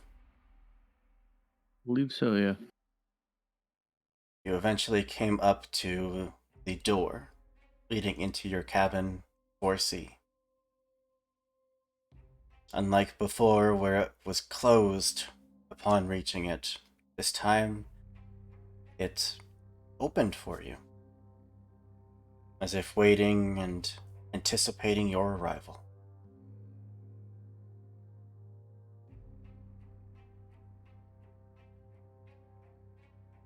Anything the four of you would like to do?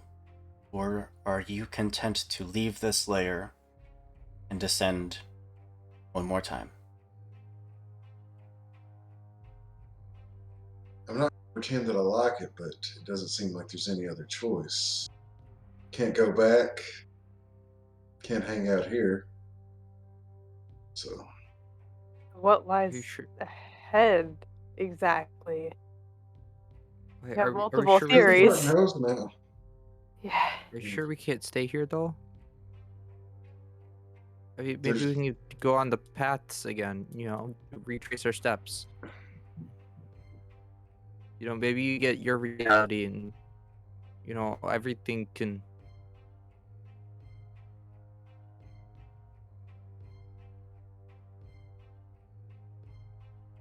I understand, David. I understand. All we can do is go forward, though. Maybe we'll come back around. Who knows? No, it's not. It's not fair. What do you mean it's not fair? I mean, you get to see your brother. She you- gets to have her neighbor live. I asked you if you were sure. Yeah, I thought we would. I didn't realize both doors led us. That only one door could exist at the same time. I thought. The other one faded when the other appeared. No, I went back to mine. They both existed at a time.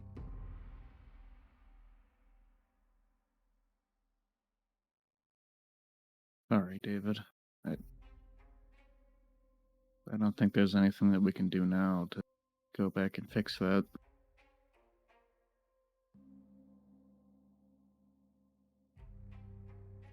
I wish Jacob was wrong, but I think he's right.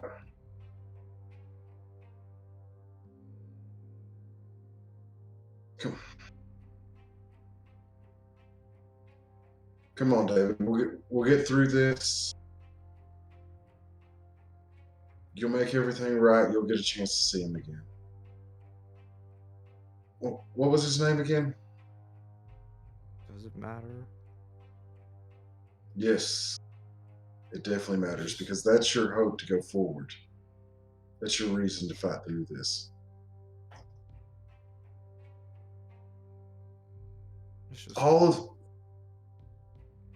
Come on. I just start going forward.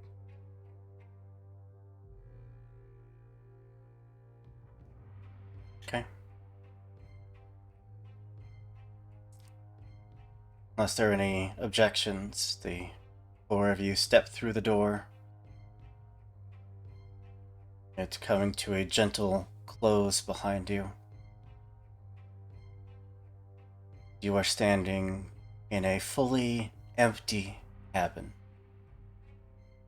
There are a few chairs set up.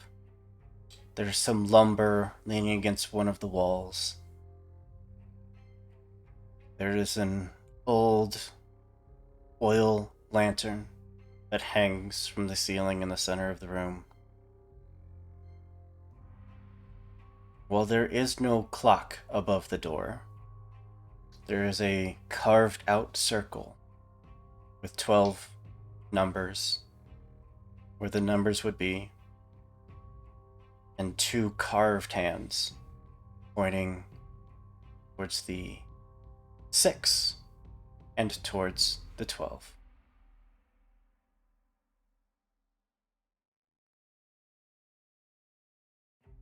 Interesting.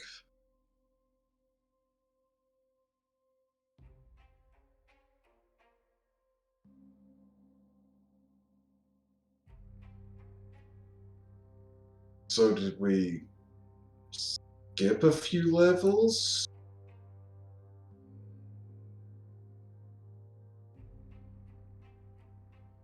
Maybe each door, there's 4 of us. There are 4 doors, maybe each counted as a level. Those, what, 2 o'clock last time? It Yeah. should be 5. Oh. Math.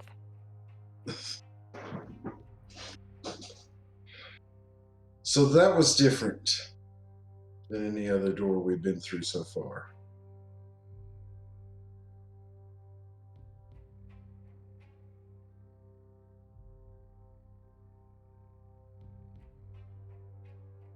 Any ideas on why?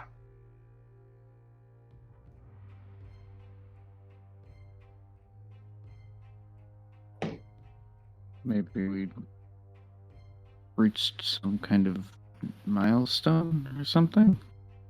Rite of passage or whatever?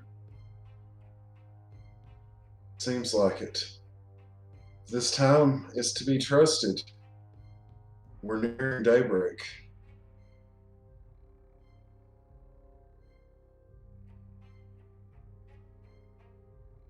We're going to get out of this.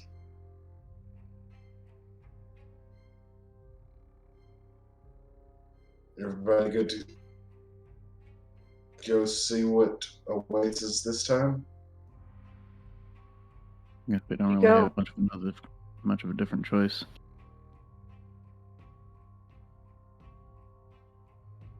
All right. The door, as it's closed behind you and left you alone in the room, it once again opens as you start reaching for it. I am snatching that lantern.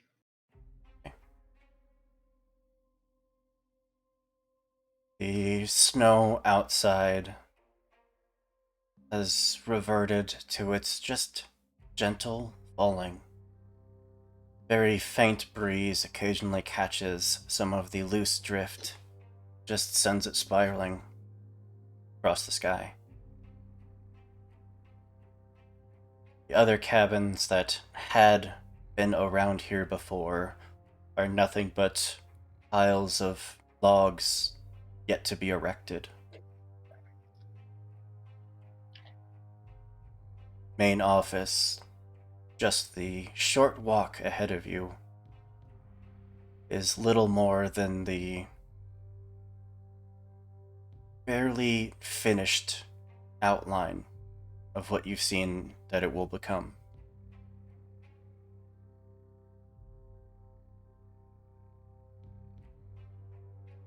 Though with all of this, your truck still sits there in the parking lot.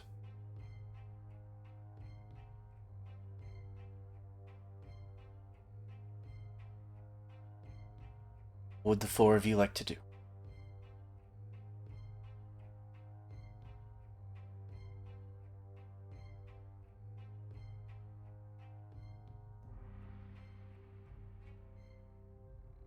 Well, we've got choices. Seems too obvious to go to the truck, right? Possibly, but Almost, yeah. is there a trapdoor into a secret basement in that building now? It's barely even there. Yeah. Maybe we have to take the truck away. Maybe this was the last layer. Now we get to go. I doubt after all that it would let us go so easily, but I mean, we could try it. Maybe we got punished enough.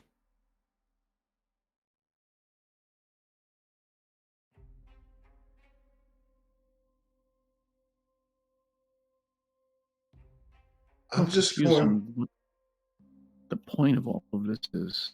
I mean, if it's punishment, then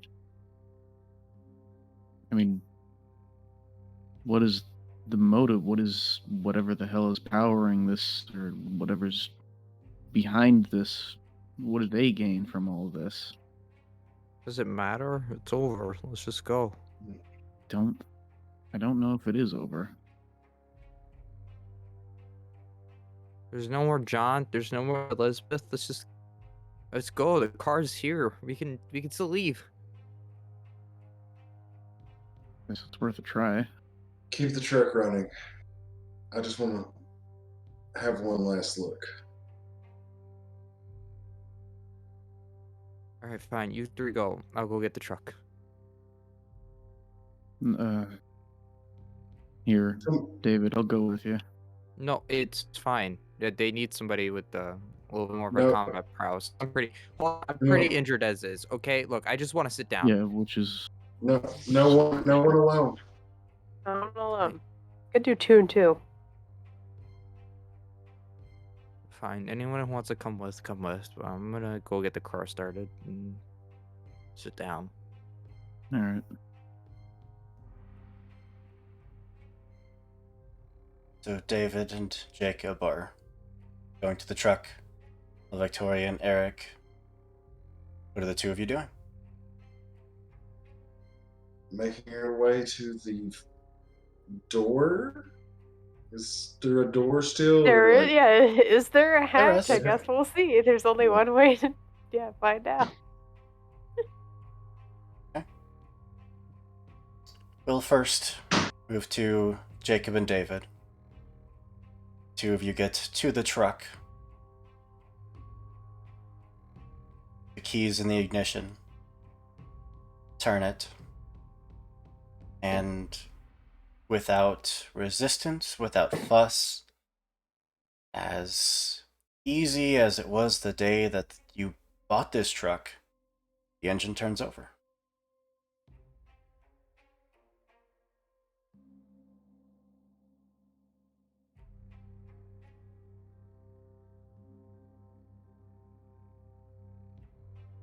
Would Oh, the that two was of you convenient.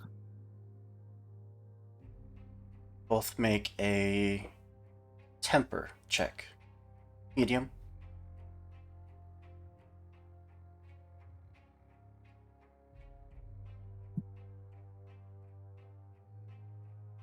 I am going to spend another willpower to reroll that.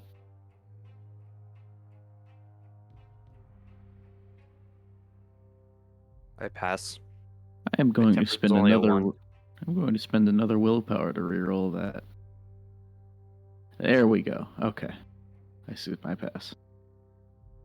There is just that thought for just a few moments of you are here, you've made it, the truck is started, there's nothing stopping you from just leaving.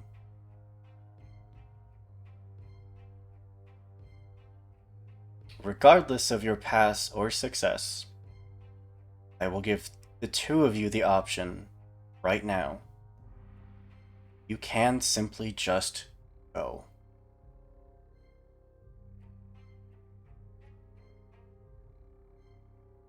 I'm gonna say no to that offer. Okay.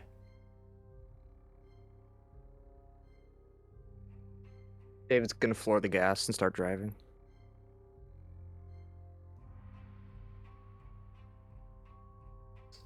Am I did in the my car? own. Yeah. I made a cowardice check and I failed by rolling literally almost all ones.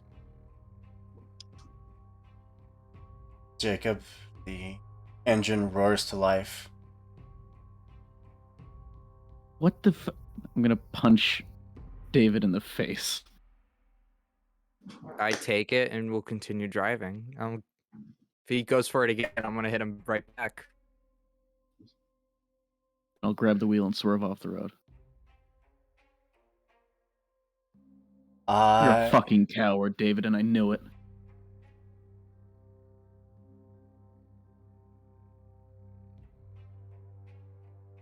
I'll give the two of you, if you are both going to vie for control of the wheel, contested frailty.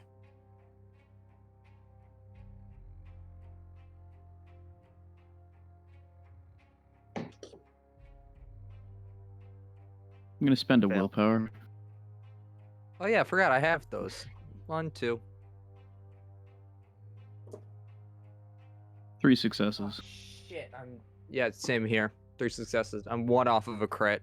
I had 2 6s and a 5. What do we do?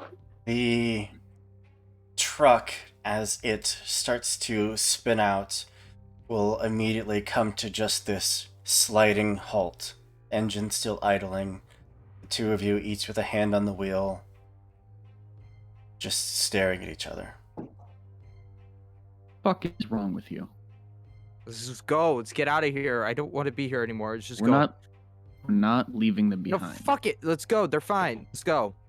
Fucking this is why I insisted on coming with you, because I knew you would run away. You've always been a coward.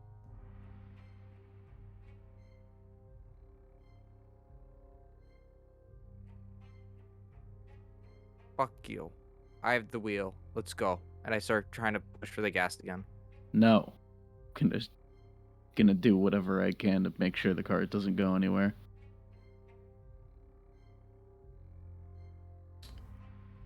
As we jump over to Eric and Victoria, the two of you hear the engine rev to life and see the truck immediately just jump and floor it away from the campsite.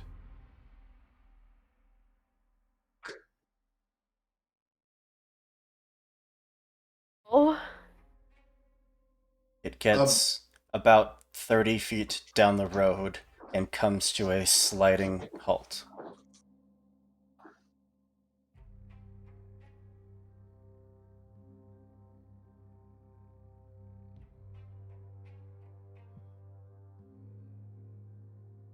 we I might wanna not know- have time to go look at that door. I want to know what's in here, but we gotta go stop them from killing themselves. Yeah. I'll go back out the door and run away. Or run Yeah, we're toward just the gonna truck. sprint towards the truck. No, back down the hatch. Let's go. Oh my god. Okay.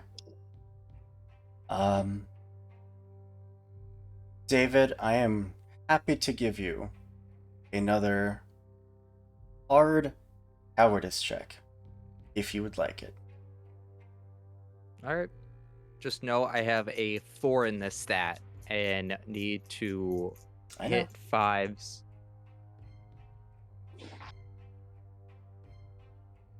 You've got to be shitting me. 5, 5, 6. That'll do it. It's a success. You see Victoria and Eric running away from the main office, heading towards you. the towering sign that has yet to be actually painted and named just stands vacant next to the truck. We're staring into the furious face of Jacob. What is going through David's mind?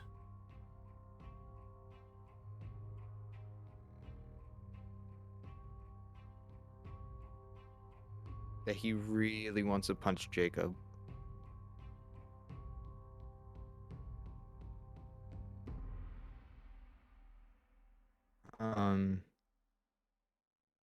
He's just so angry that he can't press on the gas. He just wants to go for another drink.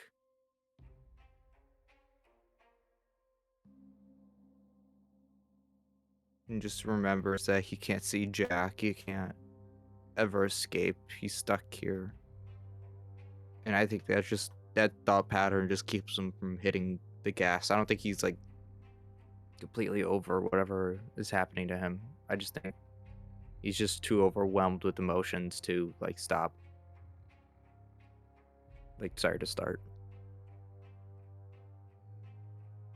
Eventually, Victoria and Eric, you would race towards the truck, coming onto the scene of Jacob and David staring at each other, both a hand on the wheel. Maybe a slight bruise on each of their faces, probably, I imagine, where you both struck each other.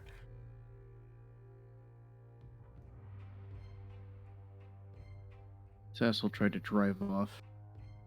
What the I knew he would. fuck? I knew he would. That's why I insisted on coming with him.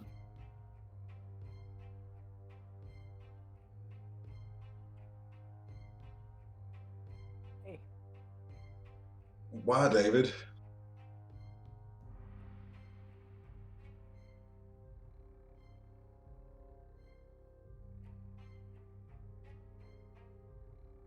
Please just talk to us. I don't know.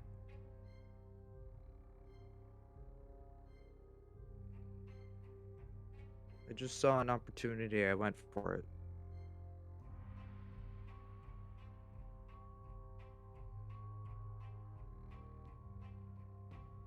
Well, the hell with this. If you're running, we're gonna run together.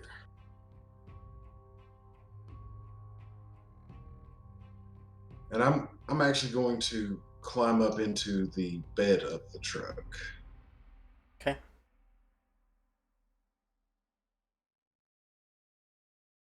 I'll in the back seat.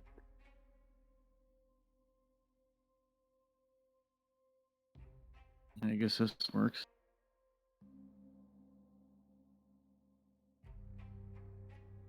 So I'll take kind of like a rear watch to see if anything's chasing us as we're leaving, and that way I can let them know to deal with it.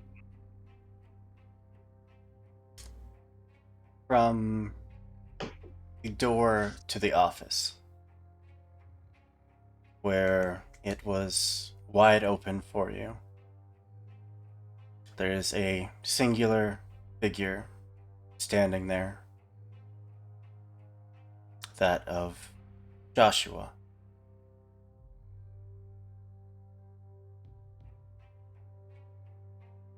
Just watches you. When he notices that you are staring and making eye contact, he just smiles, waves.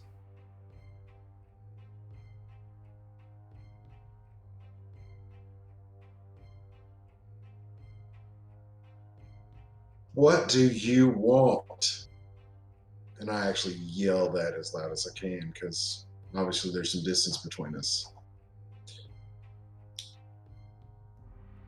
The radio of the truck crackles to life. That sound of changing stations rapidly. And from here you can kind of see the mouth moving, but you can hear the voice crystal clear over the radio. says, I got what I wanted. I wanted a piece of you, all of you, to keep with me forever. I got it. Got that little piece of your mind that you're never gonna let go of, that's gonna haunt you forever.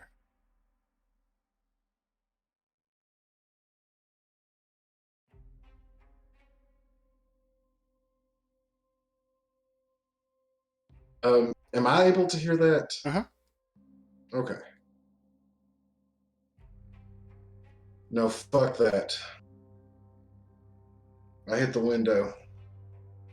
I'm hoping that it's like one of the trucks that has the. Yeah, where you can like pull the latch and it just opens up. Yeah. No, he can't have it. Can I have what? You just heard what he said. Does it What matter? was. We've been asking what's the point of the punishment? That's the point of the punishment. That's why we all ended up here. Was to feed that sick son of a bitch. And if we don't do something, there'll be others like us. We're not superheroes. You're right.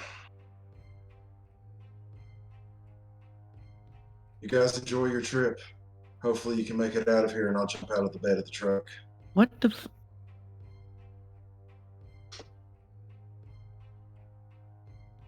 Okay.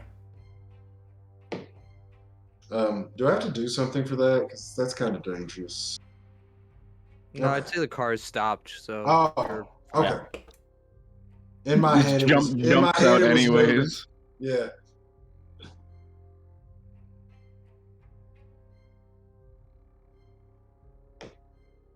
And Oh my god. I am beelining toward Joshua. Okay.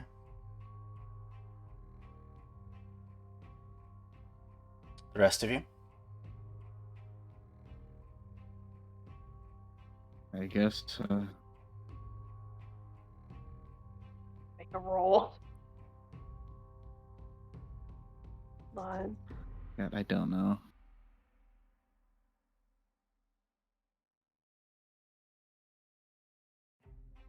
Okay.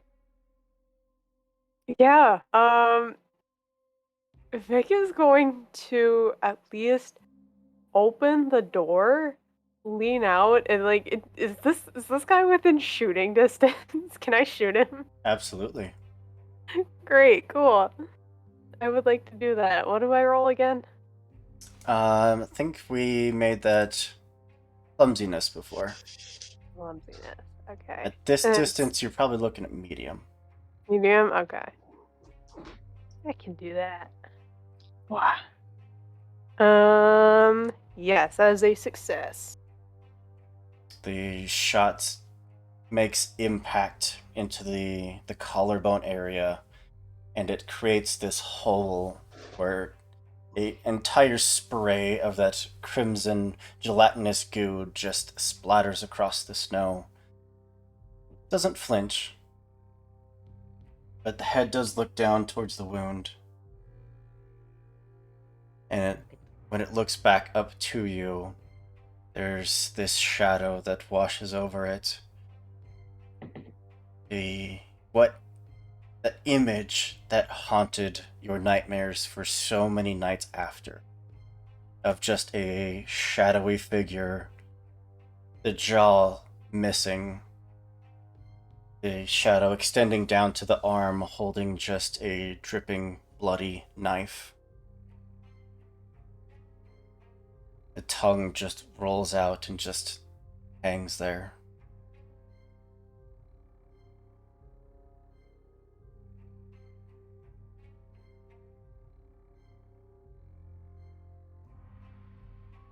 Just as quickly as the shadow washed over him, washes away, and it's back to Joshua, who has started to walk towards Eric.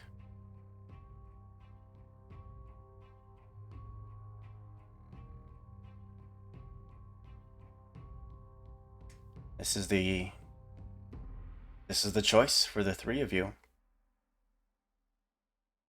You have your way out, have the means to escape. Are you taking it?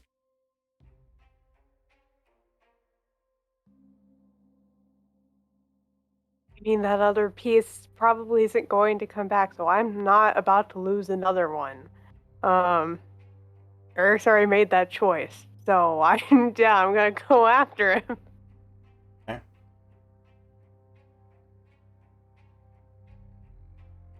Step out of the vehicle, close the door behind you, start walking towards Eric. David? I'm gonna hit him with my car, so I need you to get out so you don't get hurt. You know what? I'm gonna hit him with my car. Remember that I know where you live, David. Do you though? Well, I can probably figure it out. I will throw a baseball through your window. Willing trade. Now get out of the car and go deal with him. I'm gonna get him ready for a lineup. No, I meant like if you ran. I would I'm do not that. running. I want to hit him with my fucking car. I can't do it. If you All keep right, talking, okay, get the fuck out of my car. All right, I'm gonna get out of the car. And then I drive off. I'm kidding. You. All right.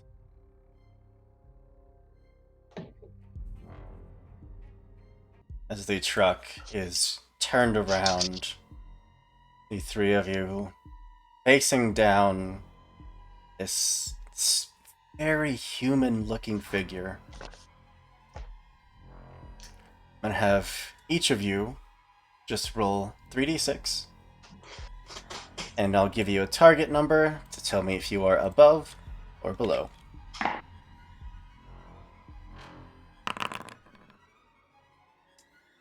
$13. Below. Below. Hello. The number's 13. Oh, I'm below. Okay. By 1. I'm going to take But I got a 16 out of D20, so I feel like I did better. Uh-huh. take my very bloody D4 that I don't know if it'll show up on camera.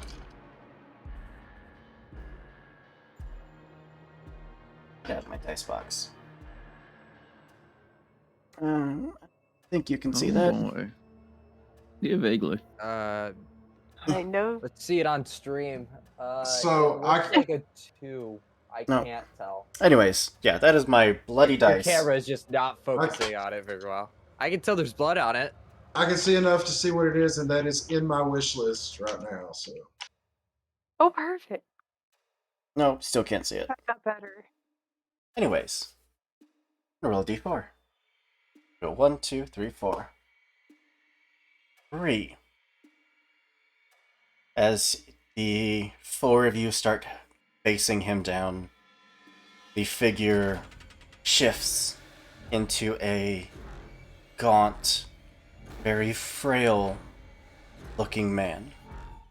The limbs elongating into horrifically disfigured joints and bones. And for as diminutive as this individual looks, there is still just this deep horror that is radiating from it. And Victoria. Found out you're 3. Yep. Take notes. Yeah, will you roll a hard cowardice check for me? Oh no, I have to crit. Oh, that's not gonna happen. Ugh. You know what? Now or never. We're gonna spend a willpower. Because I have 1 6. Let's see if I can roll 2 more.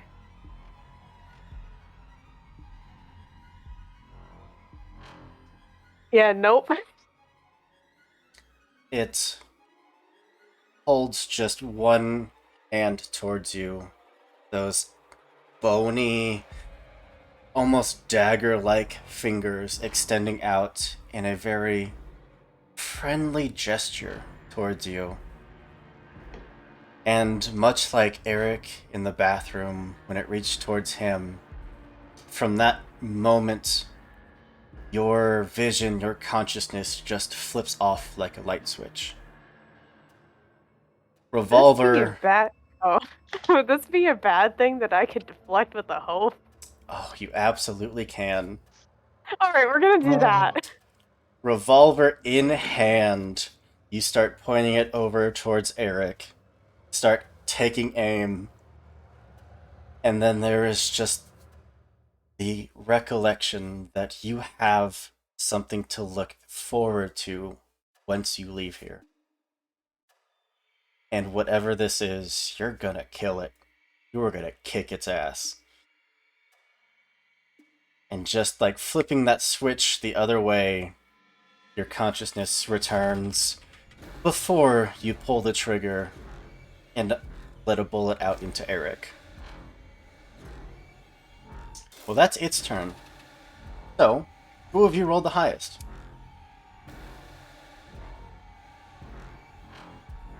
I think that's probably not Vic. me. I was 11. That was a 12. I think it was a rolled it. 9. I got an 8. Vic, Eric, Jacob, and David.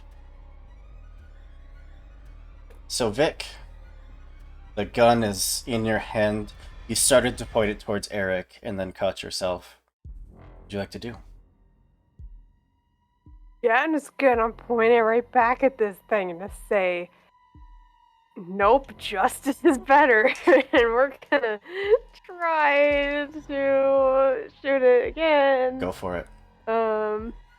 With a medium, that will pass with a 5. Perfect. The shot rings out. And again, another chunk of the chest near the center just gets tore out and splatters to the ground. This time, actually sending it back just a very, very ginger step. It looks down. Its very thin, wiry body, barely able to hold shape as the center of its chest is just missing. Move down to Eric. All right, so as I'm running toward it, I'm going to fling the lantern at it. Absolutely. Feel like this is probably medium clumsiness. Clumsiness. All right.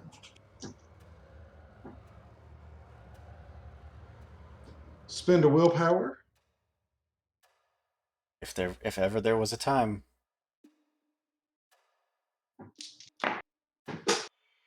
Oh yeah. The lantern soars through the air end over end, impacting the sound of shattering glass and a bright explosion of flame. Leaves this figure slightly off balance, its skin now crisping and starting to burn away. But still, it walks forward.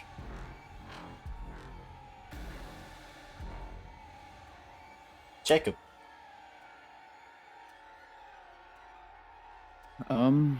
Yeah, I guess I'm sprinting down the street full tilt with a maul in my hands, and I guess when I start to get towards it, I don't know if this would fit, but in Super Mario 64, during the Bowser boss fights, you gotta swing the guy around. Doing that to the maul. I'm not gonna throw it, but I am spinning around trying to build momentum with it before trying to hit Joshua. Let's go with the medium clumsiness. Gotcha. Success. It's some initial swinging and then a wind up, and then reaching and burying the head of the maul fully collapsing the rib cage around the point of impact, turning what was its abdomen into just more of that crimson jelly that starts to just seep down to the ground, now fully covering the mall. You roll a durability check for the mall. Sure. Is that It's 3d6, and you need to roll a 4 or higher in the middle die.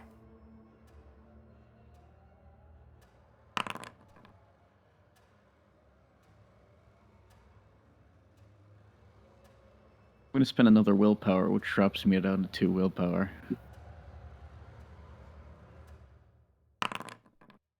That's better. Yeah, okay, that's a success. You're able to pull the maul out with just this sickly sucking sound. The chest doesn't quite seem to want to let go of the weapon, but eventually relents, sending more of that goo just spilling forward onto the ground. And finally down to David. Oh boy. Alright. So I rolled another cowardice check. Just for shits and giggles. I failed. But I don't think he's gonna run away. But I did want to see if he was going to reach for the alcohol in his pocket, and that's what he's gonna spend his turn on. Is his logic is if I drink it goes away, it leaves us alone, it goes away. I have no choice, I have to do this. I have no choice. And we'll finish the flask. Just completely fucked up, so drunk by the way now. Yep. You can add a medium injury of intoxicated. Awesome. Well, I finished that one, so stage 1 is over. On to stage 2. On its turn, roll another d4. With its chest almost fully vacated, that goo that's been running down its legs to the ground slows as fur starts to sprout from its thin, wiry frame, muscle and tissue building over top of its charred corpse, putting out a majority of the fire, leaving it just this smoking, canine-like creature that is going to look towards you, Jacob, with its mouth full of multiple rows of teeth, jagged at odd angles, almost like a shark's mouth, and is fully just going to try to bite towards your neck with the intent to rip your throat out. So, will you roll your clumsiness versus its Sure. attack? I just need to know how many 3 successes.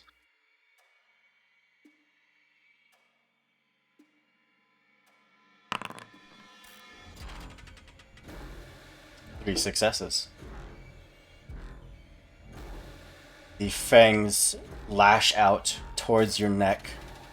You manage to get the maul up in time to stop it from clamping down onto your throat. But there's enough force behind it that it drives into you, the bottom row of teeth digging into your shoulder and then just tearing upwards.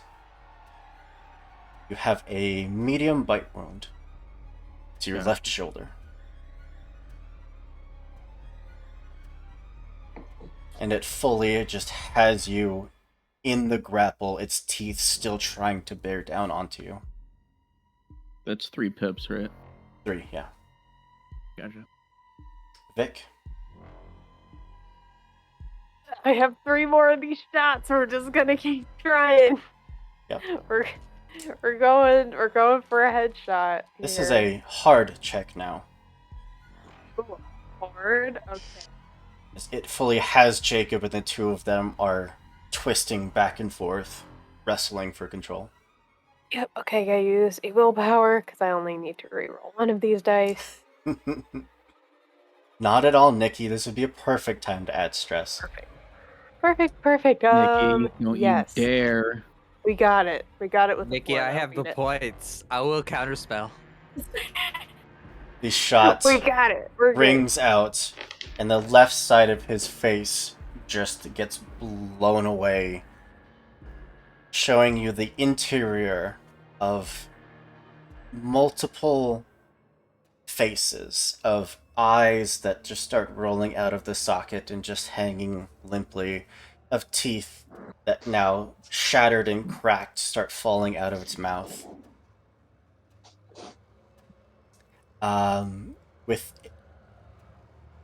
With Nikki redeeming "It's all gone to heck," after Victoria's turn, I'm going to give Joshua another turn.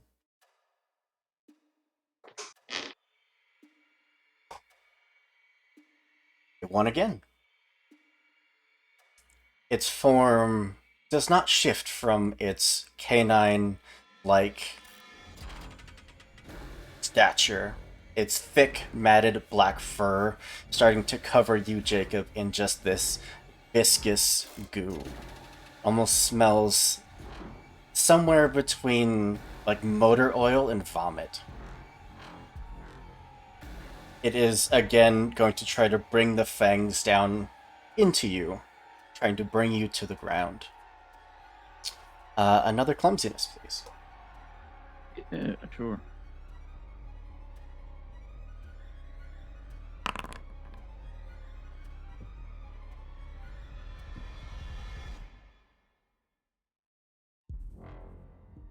One success.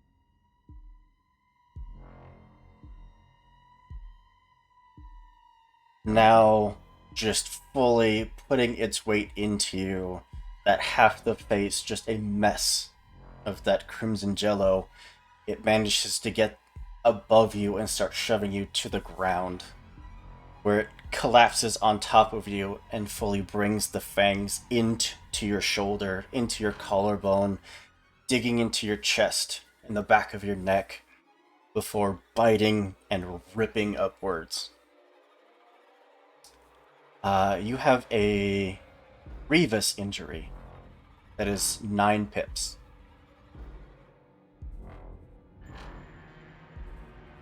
Okay. Yeah, that brings me to stage 2. It lets out this blood-curdling howl. Underneath that wolf-like cry to the sky, there is the sound of human laughter. Eric. Why the hell did you come back? And I'm going to attempt to grab and stab and say, "Look at me, you motherfucker." You do all have a lingering luck point that James has redeemed. I got one more of these in the chat. All right, don't. I can only do one more, so use this wisely. Medium, frailty. Medium frailty. Spend a willpower.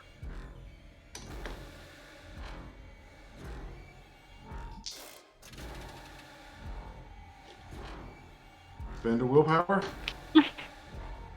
Just a reminder, there's luck, and I'm about to redeem another one. All right. So with 2 willpower, I'm able to succeed on this.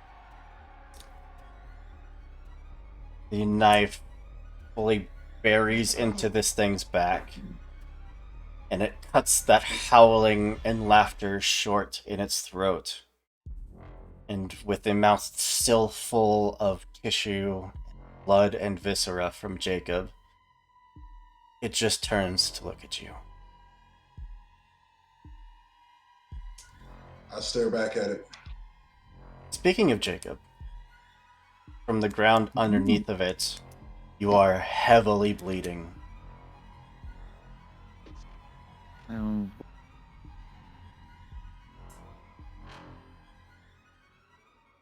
What would you like to do?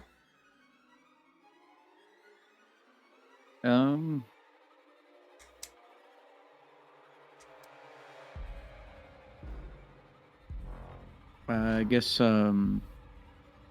prop the or try and like grab the mall by the neck and try and jam the head of it up into like the face of Monster Joshua and try and like prop the mall itself. So like the butt of the mall is like resting on the pavement underneath me, using it as like a barrier between me and it. Yeah. I would call that since it's distracted, a medium frailty. All right. Success. Absolutely. Are you? So you're jamming it with the more defensive intent, but are you still trying to jam it up in to cause damage? Yeah, I'd say so, but primarily with defensive intent. Okay. So we could probably consider that a minor wound at best. Gotcha. Yeah, that's good. Got it. We'll jump down to David. All right. So I've thought about how to do this, Mhm. and I even looked up the proper term on how to do this. What? I am going to hit the gas as fast as I can, drive past him slightly, immediate emergency brake. I'm going to do a J turn where the back of the truck hits him and sends him flying.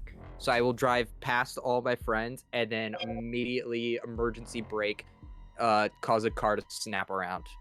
It is That would allow me standing. to slip right under it, wouldn't it? No, because it's the back end of the car, Mm-hmm. which hangs off of the car itself. There will be room. It's You gonna have- be hard. Jacob there. I you have have Eric stupid luck. nearby. I'm aware. Look, I I'm- said I'm doing this with a car. I gotta do it with a car. I will give And you I bought the channel points to do this. Oh a my god. hard. I'm gonna call this ignorance because this is a very. Guys, it's one of my Precision. lower stats. I could do this. Oh my god. So I'm here Right, for you it, but go I'm not letting average. go.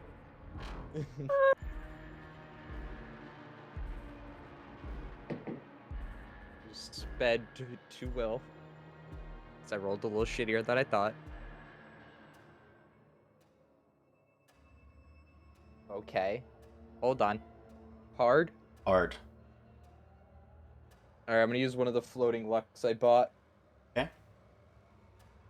664, that will succeed. As the car whips past you, Victoria, Jacob and Eric, you see this vehicle racing not quite towards you, but there's a moment where the thought crosses your mind that he may just be trying to take all of you out. And then it swerves. You can hear the screeching of the brakes, and then the truck whips around over top of you, Jacob, slamming into this creature, sending it tumbling away end over end. I will call that a grievous injury. I think getting hit with a Yeah. car in general is gonna be pretty hard. Yeah. And that's, guys, why you watch the stream so often, so you can pull stunts like that off. Is that the takeaway here? Yep, watch The Lost Caravan enough to rack up channel points, and then when you play in it, you get to do crazy shit like this. But this means the Pathfinder game gets to go, or the Lancer game is absolutely fucked. Roll d4. Ooh, got a 4 this time. On impact, you hear the shattering of bones as limbs try to reach out to catch it as it's soaring through the air. You see an arm hit the ground and then just break at the opposite angle that an arm should. It lands, comes to a skidding halt in the snow.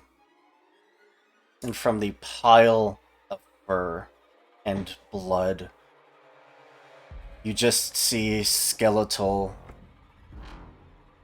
muscles or skeletal frame start to lift up away from that pile of viscera, until it is nothing but a collection of broken, shattered bones that gets to its feet.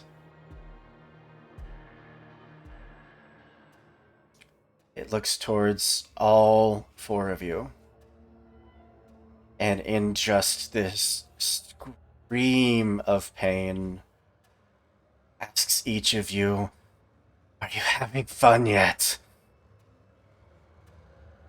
And would all of you make a hard cowardice check? Oh, no. Make a will saving throw. Cowardice is one of my.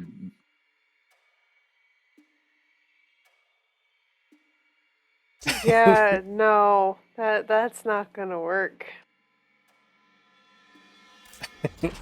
I see one success. 2 6s and a 3. That is a definite success for me.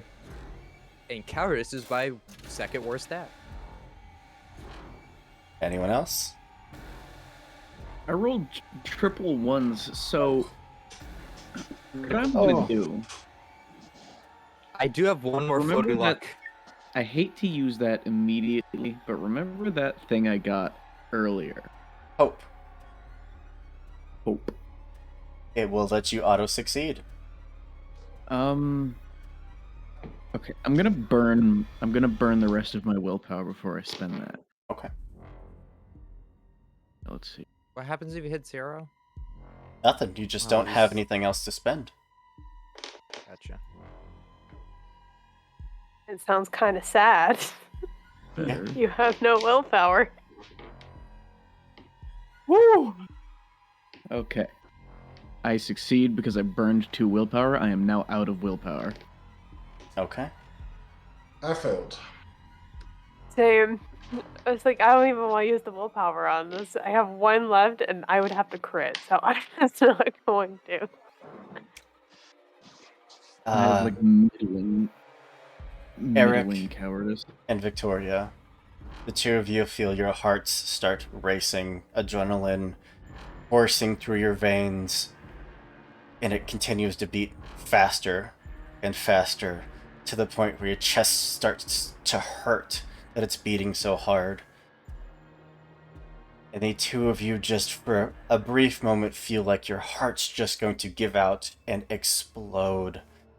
And there is a shooting pain through each of your chests. You each have a medium injury, as it is going to take you a minute to even keep yourself steady and conscious.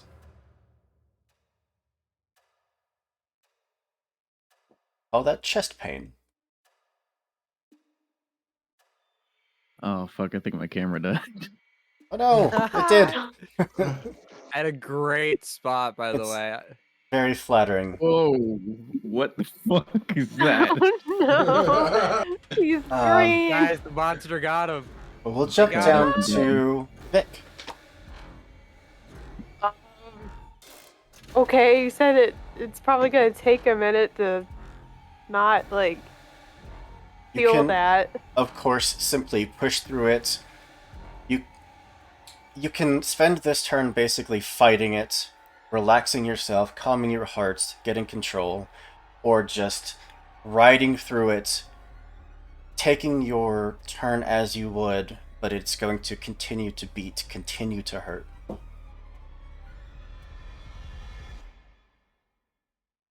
I think I'm gonna take this turn to calm down.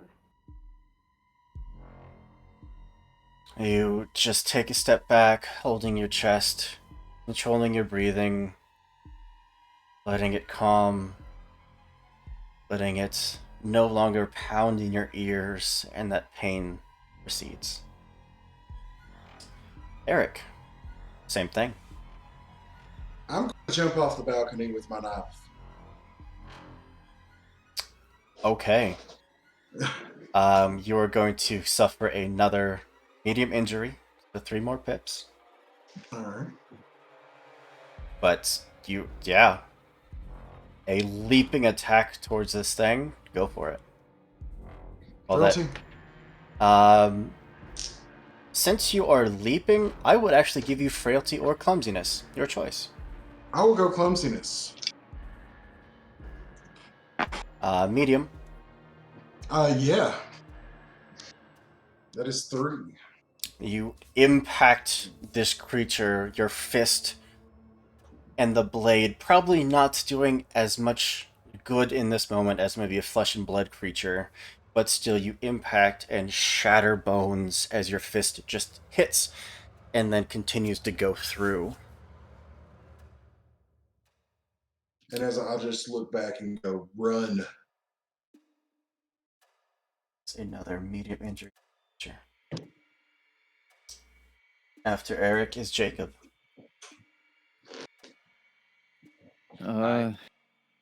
Yeah, I'm here. So Jacob or Eric told me to run.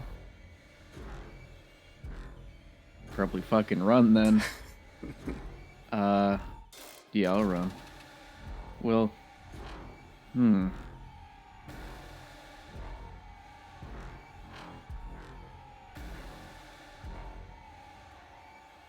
I'll try and stick close to the rest of the party and just have my axe up and readied for if it approaches again. Okay. For the record, you have the bleeding condition on you. Oh.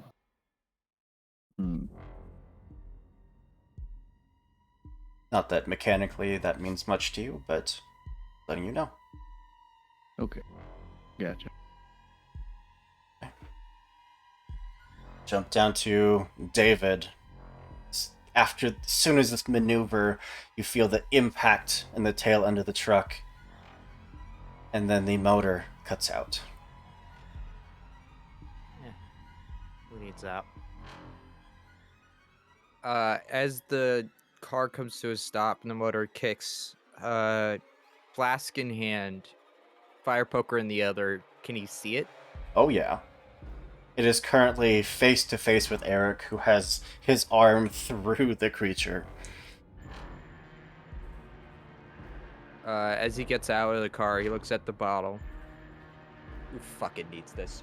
Chucks it at him to get him distracted, and then we'll just slam down with the poker. Absolutely. Oh, there that is. Yeah. Go with them. With the distraction of the flask, I'll give you an easy frailty check. Great, because I also have a specialty in hitting things. Can I take an additional -1? Absolutely. Oh, that succeeds. Not a crit, but it's pretty good. Yeah. Fully aiming for one of the extended broken limbs that this thing has just hanging off of it. You just sever through those bones, sending shards to the ground, causing one of the you could call it an arm, though it looks like it's a collection of arm bones, leg bones, part of a rib cage. You send that limb off to the ground. It lands, fully morphing, growing flesh, tissue, and mending the bones until it is a human male arm.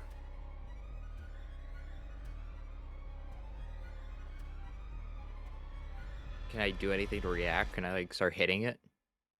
Yeah, just start going ham on it. Absolutely. I am drunk, and to be fair, and I hate to say this, drunk me is very good at hitting. It's Oh, fucked Wow. up, but it's true, Cool. and that'll succeed. I was giving you an auto all success there. Yeah. Oh, okay, great. A 2. I haven't seen that one yet. With your arm still in its chest, the shadows that this thing is casting in the very pale moonlight start to grow, and they start to fill its body. fill the space where your arm is through until its entire being is just dripping shadow. Its face now vaguely humanoid with no jaw, and just a hanging, gasping tongue that just lazily hangs from the mouth. From one of its arms, that shadow extends down until it fully forms a long, wicked blade, and it is going to try to just drive it up into your ribcage.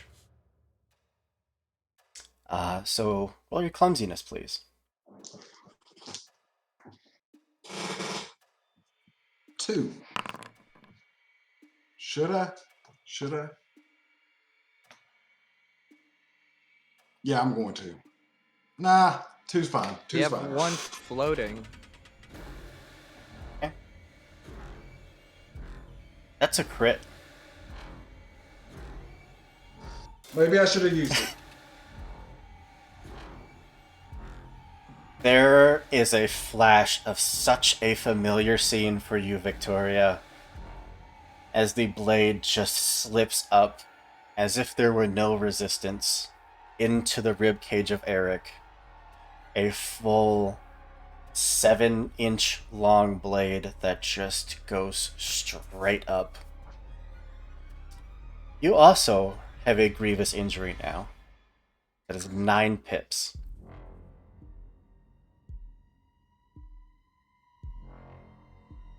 Hey, welcome to the club. I have 2. Oh, no, I meant getting stabbed. Wait, Oh. what? You have 2 left?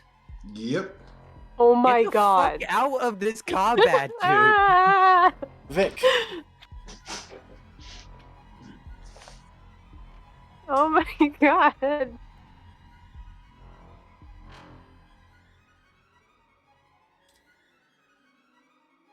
Victoria. Oh, it's me? Yeah, Okay. Kurt. I was too busy panicking. Sorry. It's fine. Seeing that happen, I mean, she's not gonna let this thing, like, the exact same thing happen again. So she's just gonna, like, aim and fire and, like, just give it up already, you goddamn chameleon. How much willpower do you have left? I have 1.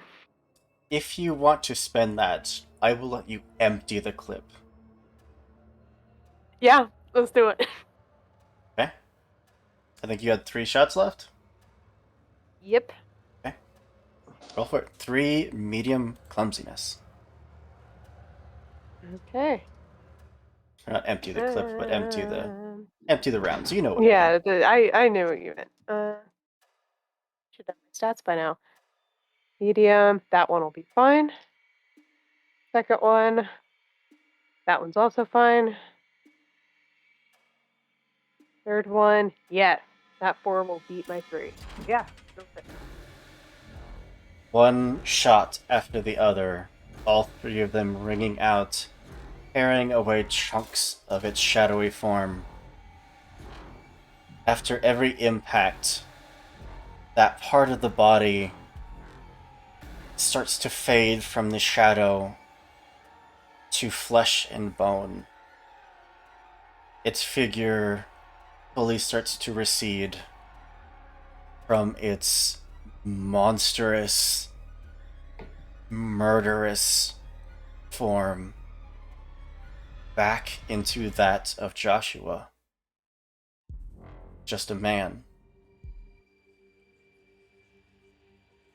As its hand slips from the blade that it jammed into Eric, the blade itself just melting away into the snow. The body of Joshua just slumps down to its knees. Barely conscious, barely alive. You hear a scream ring out from the office door as Elizabeth just calls out to you, "No, please, please, no!" and is actively running out towards all of you, followed very closely by John.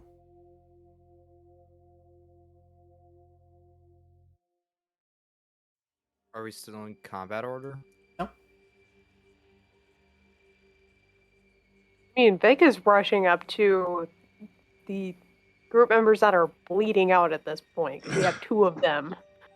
So, what she's Yeah. doing. Uh, Jacob is sort of like just scrambling to his feet and limping towards the to get in between John and Elizabeth and Joshua. I'm honestly probably laying next to Joshua. Is Joshua, because I'm still fairly uninjured from the whole fight. Mhm. I put my boot on his chest, start like pressing down. Elizabeth again screams out, eyes full of tears. No, please, don't. Please don't hurt him. He's a monster, Elizabeth. He's my son. Maybe that was once your son, but whatever that is isn't human.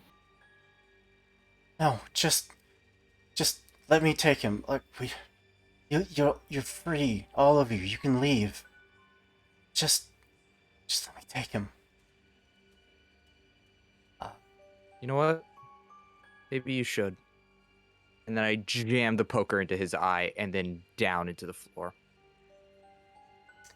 Yeah, make. Well, no, I mean he's not moving. The poker just kind of slides through, not giving you nearly as much resistance as you would expect. And there's a just ear-shattering scream from Elizabeth as her and John just both start pushing past any of you in the way, both racing towards the body.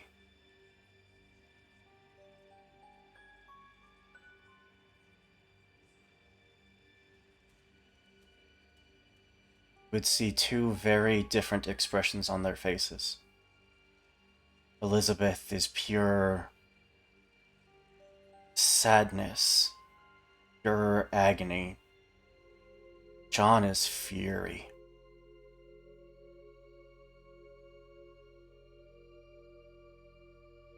All of you would be close enough to interfere either of them if you wanted to.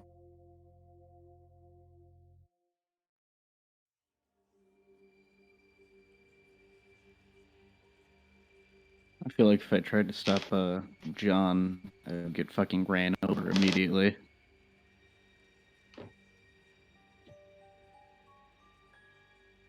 Okay. Is it certain that Joshua is like 1000% dead?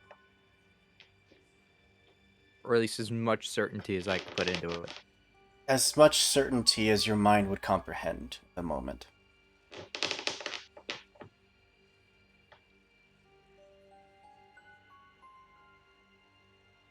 I leave the poker in his head. Step off of him. Pull Eric over my shoulder. Let them grieve. Let's go home.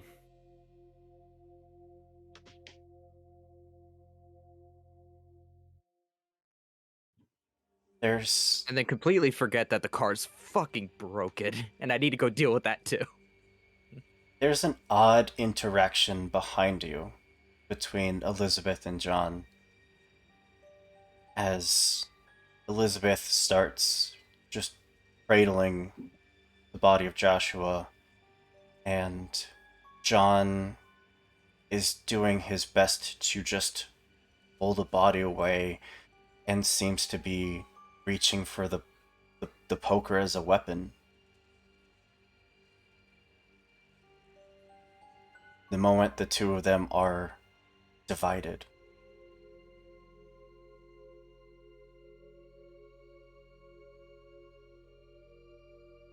You hear Elizabeth scream out again. No, no, don't do this. We've looked after him for so long. Why now? Why? What do you mean, why now? What has been happening here? What were all those bodies that I saw him looting? What did he mean when he said that? I don't...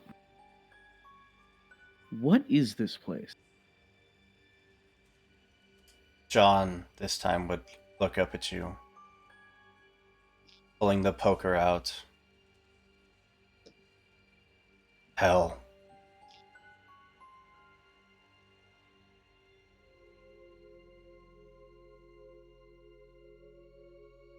Elizabeth would scream out to you, Victoria. Shoot him, please! You gotta stop him. Please. I don't have any bullets left. John, Can't. In that moment, there is just you wait in your palm, the gun. And you know it's empty. But maybe the bullets never mattered?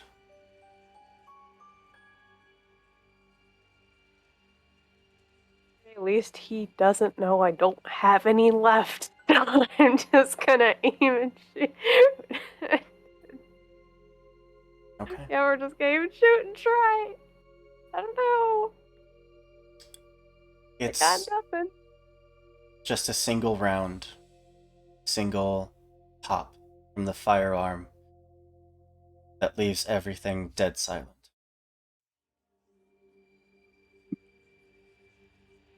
John looks down at his chest and you see blood, just human blood, start to pour down. Drops the poker. And just kind of slumps to the ground. Looks at the four of you.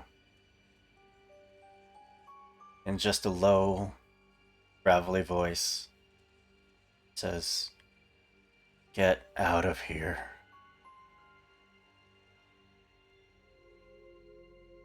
Lee.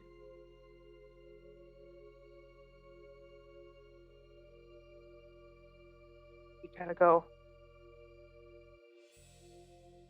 After David sees all this happen, he's going to put Eric on the back of the flatbed, leave the car unlocked for the rest of them to get in, and is going to pop the hood and try fixing the motor, as I now have trained in motor skills.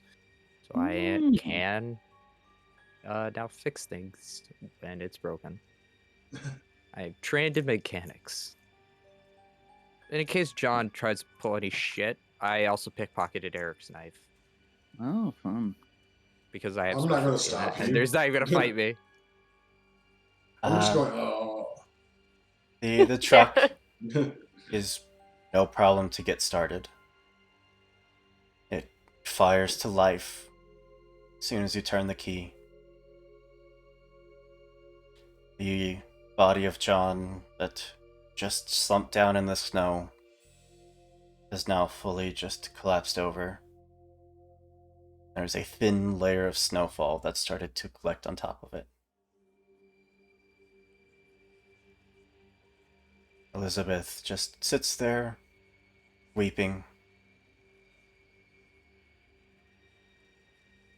The truck is started, and the four of you have your way out. As we start to leave, I stop right in front of her, rolled out my window, and go, "It's over for. Just live out the rest of your days in peace. Turn this into a nice cabin. No John. No Josh. It's over." And then drive the fuck off. Sounds good to me. As you hit the road, finally, turn and start just gunning it away from this place. Nothing stops you. There's no snowstorm. The wind is calm. The roads barely have a layer of snow on them.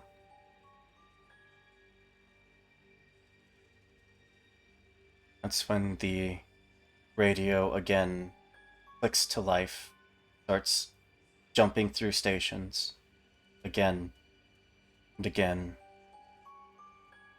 and you hear a news report of hikers and travelers going missing through northern Colorado.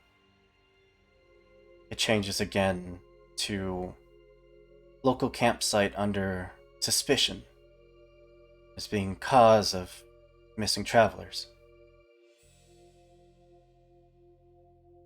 It changes again to a live report of a standoff between John and the police, which immediately gets cut short as it erupts into gunfire. It changes to a medical report. You hear doctors talking about hours of surgery, of doing what they could, and maybe he'll pull through.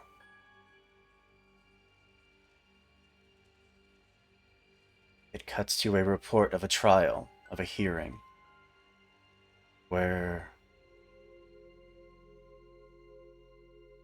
God, last name.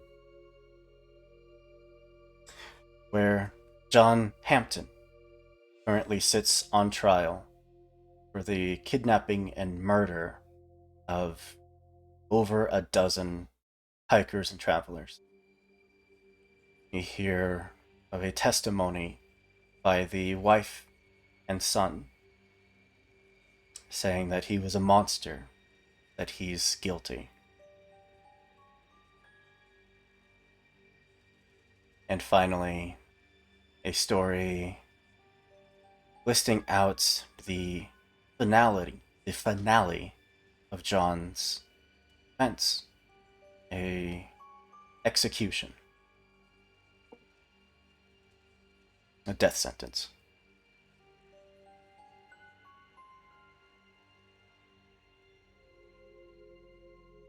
And before the radio shuts off, it is just a soft voice that comes over the radio. The voice of Elizabeth. She just says, I'm so sorry. I just wanted to protect my son. I did what I had to do to protect my son. John, he said it was enough, that we had to turn him in. But I wouldn't let him. I called the cops. I told them what happened. Told them John did it. All of it.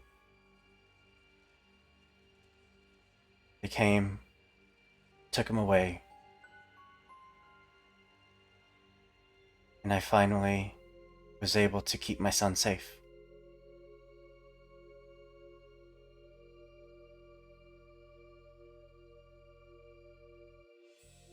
A hiss of static. The radio goes silent.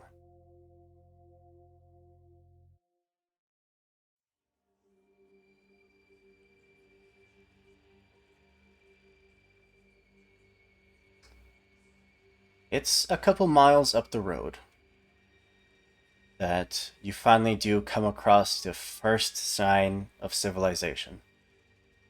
A gas station, which you are in desperate need of. This time of night, or this time of early morning, there's not really any other cars out, but you do see that the gas station is open. There are a pair of attendants opening the garage door, getting everything ready for the the rush of the morning traffic coming through.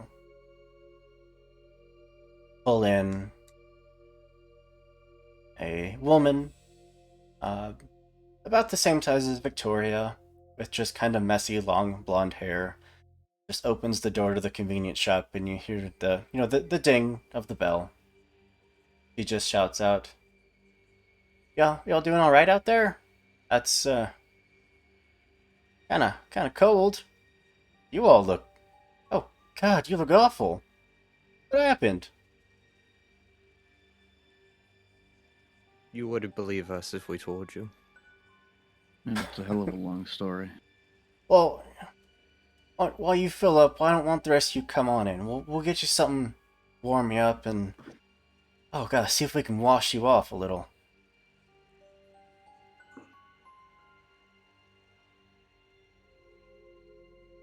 That'd be appreciated.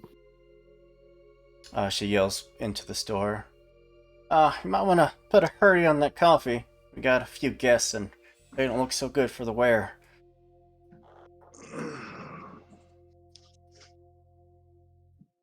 As most of you are brought inside, your clothes kind of very gingerly stripped, as you're given gas station clothes to wear. You're finally able to tend to all of your wounds. David, as you're finishing filling up the truck, the gas station attendant would come out just to keep you company. He just looks at you, looks at the truck. Looks like a hell of a night you had.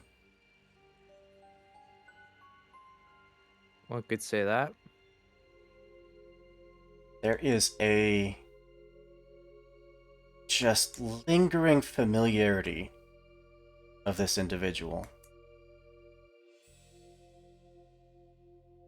Swear to God, Hoop, if you're setting up for part 2 of this, I'm gonna kill you. Okay. Wow. I'm kidding. Calling the police. I'm calling the police. Familiarity? You look at the mechanic's outfit, the jumpsuit, and you see that name tag right there across the left side of the chest. It is embroidered with Josh.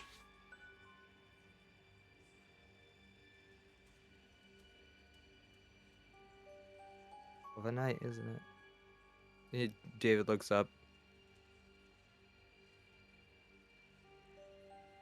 It's interesting. Why don't you pull the truck around, take it into the garage, and I'll look for you. Hey, I'm a little drunk right now. Do you mind answering a question for me?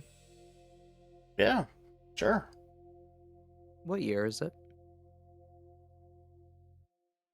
What do you mean? The year. Who's president? 97? Why? What year do you think it is? Oh, I thought. This is an older gentleman, probably late 50s.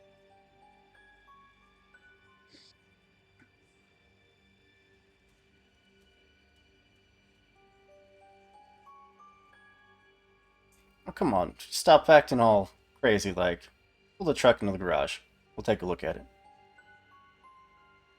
I'm sorry, you just remind me of somebody I used to know. It'll be the first time I've heard that.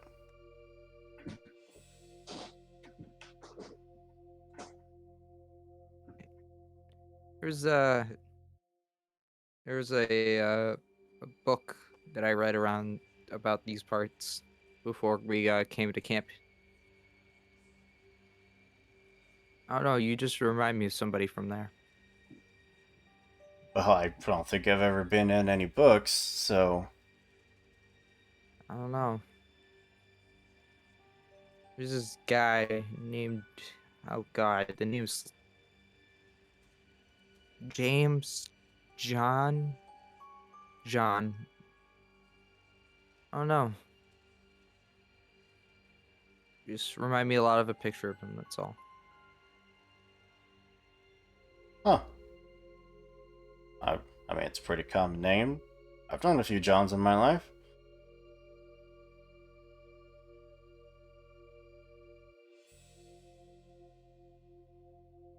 Alright, well, All right, come on. I'll pull up the yeah. Very hesitantly, as the what the fuck alarm is ringing very loudly in his head. The rest of you inside are given warm coffee. You're brought into a waiting area, given the change of clothes, and it's just a very short amount of time that you all start to feel, whether it's from everything that's happened, maybe it's just exhaustion, but there is just this heavy cloak that starts to weigh you all down, this drowsiness.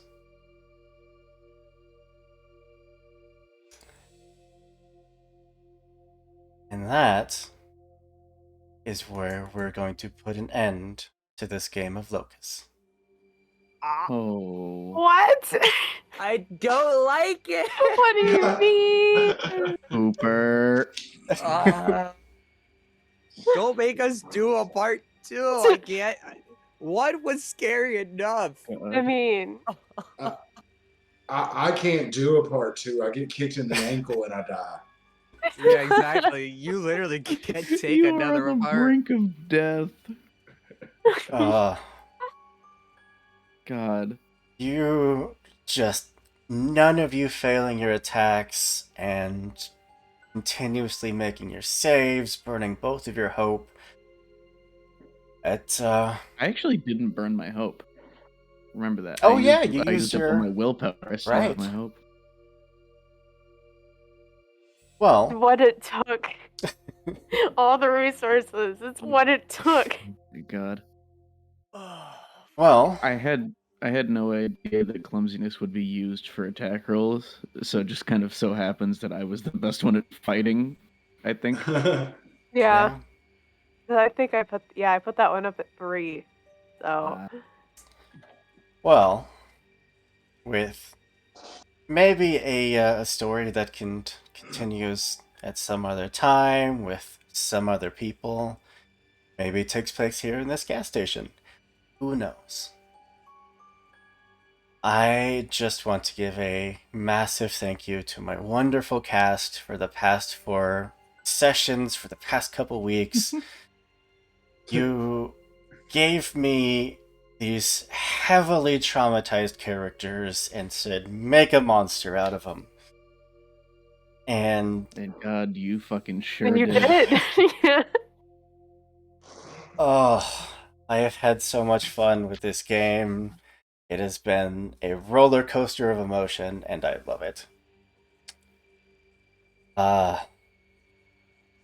So I did talk with the developers, and we are going to have not quite an interview, but just to sit down and chat with them at some point. And any of our cast here that wants to be there will be more than welcome.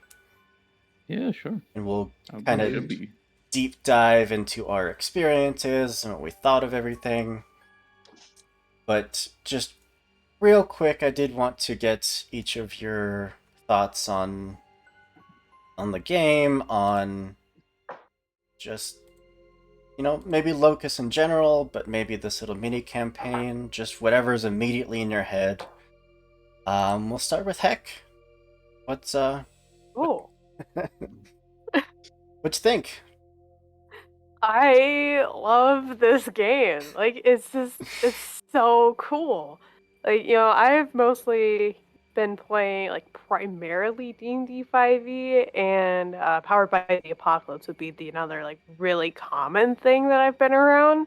So this is just entirely separate from that. Like, there's so much breathing room for what you can do. Like, skills, for example. You don't have specific moves that a playbook can do or something. You have freedom to make your character pretty much however you want. Like, they're just a person. Like, Yeah. they're just They're just a person that, yeah, like you can fill out any background you really want. I think the mechanic of the 3d6s is really interesting. I've never seen anything like Mm-hmm. a easy, medium, hard being dependent on one die that you're rolling out of three different ones. I thought Yeah, that was really interesting. absolutely. Yeah, the fact that you're kind of rolling against your own negative attributes is really cool. Like, again, it's so cleverly designed. It's I yeah, could nerd out about the design for hours, so I'm not going to. same. Um, but it's so cleverly designed. So I am in love with it. I cannot wait to be on the other side of the screen this Saturday. I'm gonna be Oh, Oh traumatizing a boy. bunch of other characters. That's gonna be interesting. where are you gonna be Um, for that?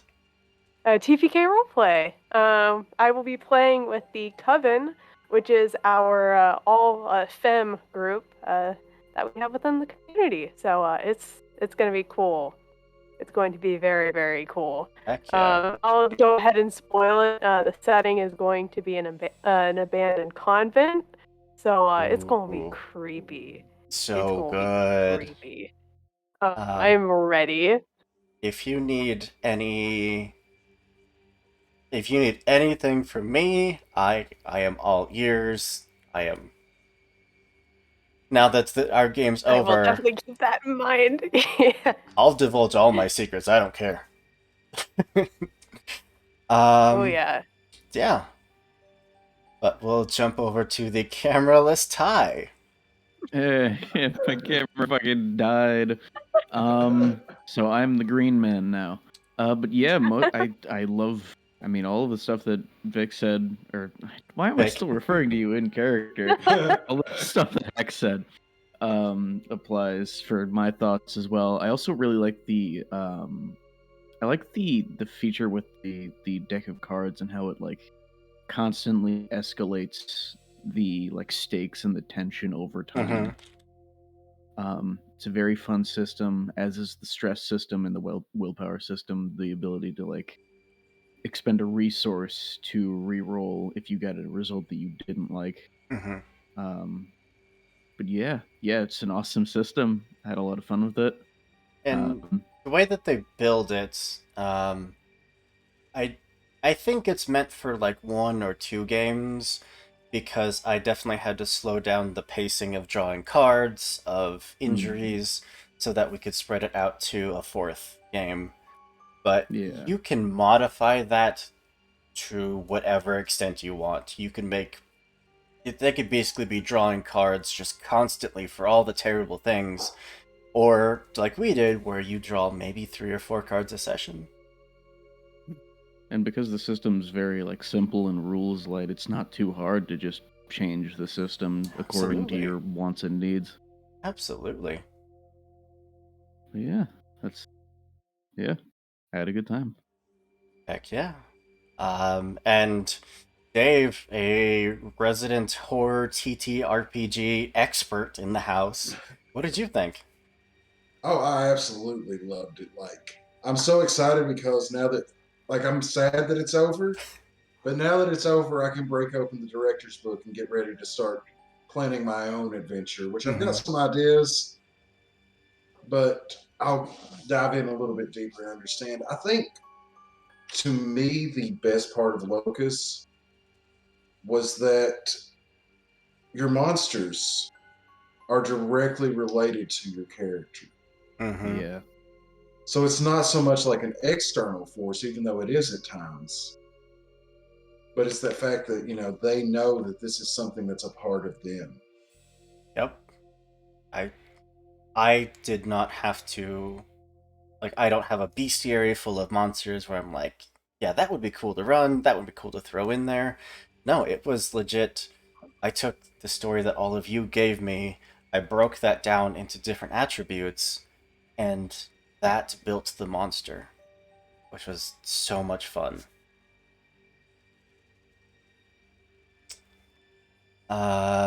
Is that all you got? Or I didn't mean to cut you off. No, no, you're fine. I mean, a lot of it's already been said. The game's amazing. I'm so glad to be a part of it. See what other stories we can tell as time goes on. Yeah. And the setting is so customizable. You can literally put it when or wherever you want. Yeah, It's any place can be terrifying. yeah. I, I'm currently working on a roadside motel. Mm. Heck yeah. And Hotel California vibes. oh yes. Last but not least, James. Probably the one that got the most personal, like, attack by this creature. That's so when I often make characters, I often I don't purposely mean to do this, but it's like self-insert a lot, like interject, because I feel more connected to the campaign if I understand like where characters coming from. Like when I play like I don't know like Sir Gorbius, he's very connected to like my religious side. With this was like straight up, what can my anxiety do? Wizard folk cleric. Oh wait, no, that was different. Okay, that was because it was a one-off character. I'm not getting into this, but We don't need to get into that. nope, we don't need to get into this. We're talking about Locus. So with this game, if people don't know, I have anxiety. It's very obvious. I thought it was very present throughout this game, but it also lent to a lot of really interesting moments, and I think I was the only person to indulge my vice. And I'm very much a person who wants to see where you can push mechanics, Mhm. and I think him getting the shit beat out of him then drinking, and then at the end just chucking the bottle to a 360 was a very like cathartic moment for the character. Yeah, that's There was definitely some fucked moments in this game. I mean, good in Yep. a like a there I definitely think this is a game where if you don't know what you're getting into, like maybe you should talk about this. Like we had a Yes. very good session 0 ahead of time, and Mhm. that's something I really recommend because if especially when you're dealing with people who like because we're obviously doing a stream game, so we don't know the audience that we're hitting. So like we know like maybe somebody has like a history with alcoholism. Like my character has like it was very purposeful. I went to Hoop was just like I want to do a character that's all about past trauma with alcohol, very much a you know pushing the line a little bit. And I think this game is if you have a GM like is fucking amazing as Hooper is, and that can toe the line between just telling a story but also like pushing your players to like self-motivate and like see where the story goes, because it felt like at times where we had complete control over where we just went. Yeah. And so for me it was just pushing to David to see is he I straight up was rolling see if he was gonna break into the alcohol or not. And I mean obviously we eventually did, and it was interesting to see what happens when you're trapped in hell and you indulge in your vice. And I wanted to say to the game designers, you fucking killed it. Yeah. Mhm. I mean, did I build my character entirely wrong? Yes, but it also played out perfectly for me. So I am so glad. Yeah, Oh, the you're best moment though was like, you're just Anyone like, with my get out of car the was car so because good. I'm about to run him over with the Fucking car. It was just swerved the car. best. I'm like 100%. imagining a scene straight out of like an action movie. I'm lying on the ground and I see the butt end of a fucking pickup Yep. truck swing Yeah, past or my just, face like, and send a monster in-game, flying. yeah, just like in-game Stranger Things, kind of like that vibe. It was It's definitely a just like, Fast and Furious inspired. I only know about that turn because in Fast 5, whenever they're robbing the vault, whichever fucking movie that one is, they do this really cool J turn. I was just like, that'd be really cool because I was like, oh shit, I committed to the car bit. I can't like ditch the car bit. They're all in front of my car. How do I get around them? And then immediately my there you movie brain is go. just like that. But yeah, I think this is Oh overall a god. great system. I Yeah. think this is definitely one. If you have a good I would say do this with the system where like Pathfinder and D&D can all just be like anybody can grab a dice and start rolling. This is definitely one I would recommend keeping to your friends, or if you're gonna work with like here it was just like complete strangers. Like the only person I know here was Ty, but like having a very good session 0, And I think that is where this is the magic you saw here, like with all of us interacting, was definitely a lot of behind the scenes, all of us talking about how to interconnect our characters, and then like even between sessions, like theorizing where to take us. And I think as long as everybody can respect the boundaries and everybody can just go with the punches, because I know my character certainly took a fuck ton, you're gonna have a fun time with the system. I'm definitely gonna run this at some point with a group of friends. I don't know when. I'm busy, but It's Halloween game. 100% trust. You have to trust your players to tell you when they've had too much, to tell you when they've hit their limits, when you need to back off, and the players need to be able to trust their DM that they're not going to go too far, that they are going to keep it within the bounds that they're comfortable with. And I feel everyone here absolutely did that, went above and beyond. I did want to say that, yes, David was the only one that actually indulged in your vice, but that was because Victoria's was fleeing, was leaving a friend, a party member, to save herself, which she never did. Eric was escaping, was trying to find that private moment of solace, of quiet, of safety, regardless of what anyone else was feeling or doing, which he never did. And Jacob was flying off the handle, was losing control, was letting pure adrenaline, take over, which he never did. So I'm just special. That's what I'm learning. Oh no, like that here comes actually another part of character creation, is talking about your attitudes. Looking at pessimism versus optimism, and kind of the way that I played out a conflicted optimist is, oh, I would never do that thing again, right? So like it was continuously like trying to prove like I'd never do that again, right? I thought about it, but never gonna do that again, right? So it was always a thought in the back of her head, but eventually it was like, no, we just gotta sit here and do this.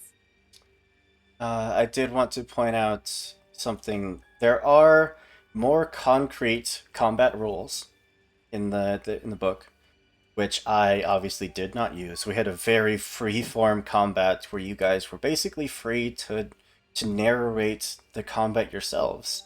I did very little narrating of the story other than the actions of the monsters, but overall you all dictated what you could and could not do. You set the parameters yourselves, you stuck within your own limits, and you made combat amazing. It was 100% theater of the mind, and I think it worked flawlessly. To be completely honest, I've never really played in a mostly theater or 100% theater of the mind game. I only recently started playing TTRPGs. By recently, I mean like a year and a half ago at this point, I think.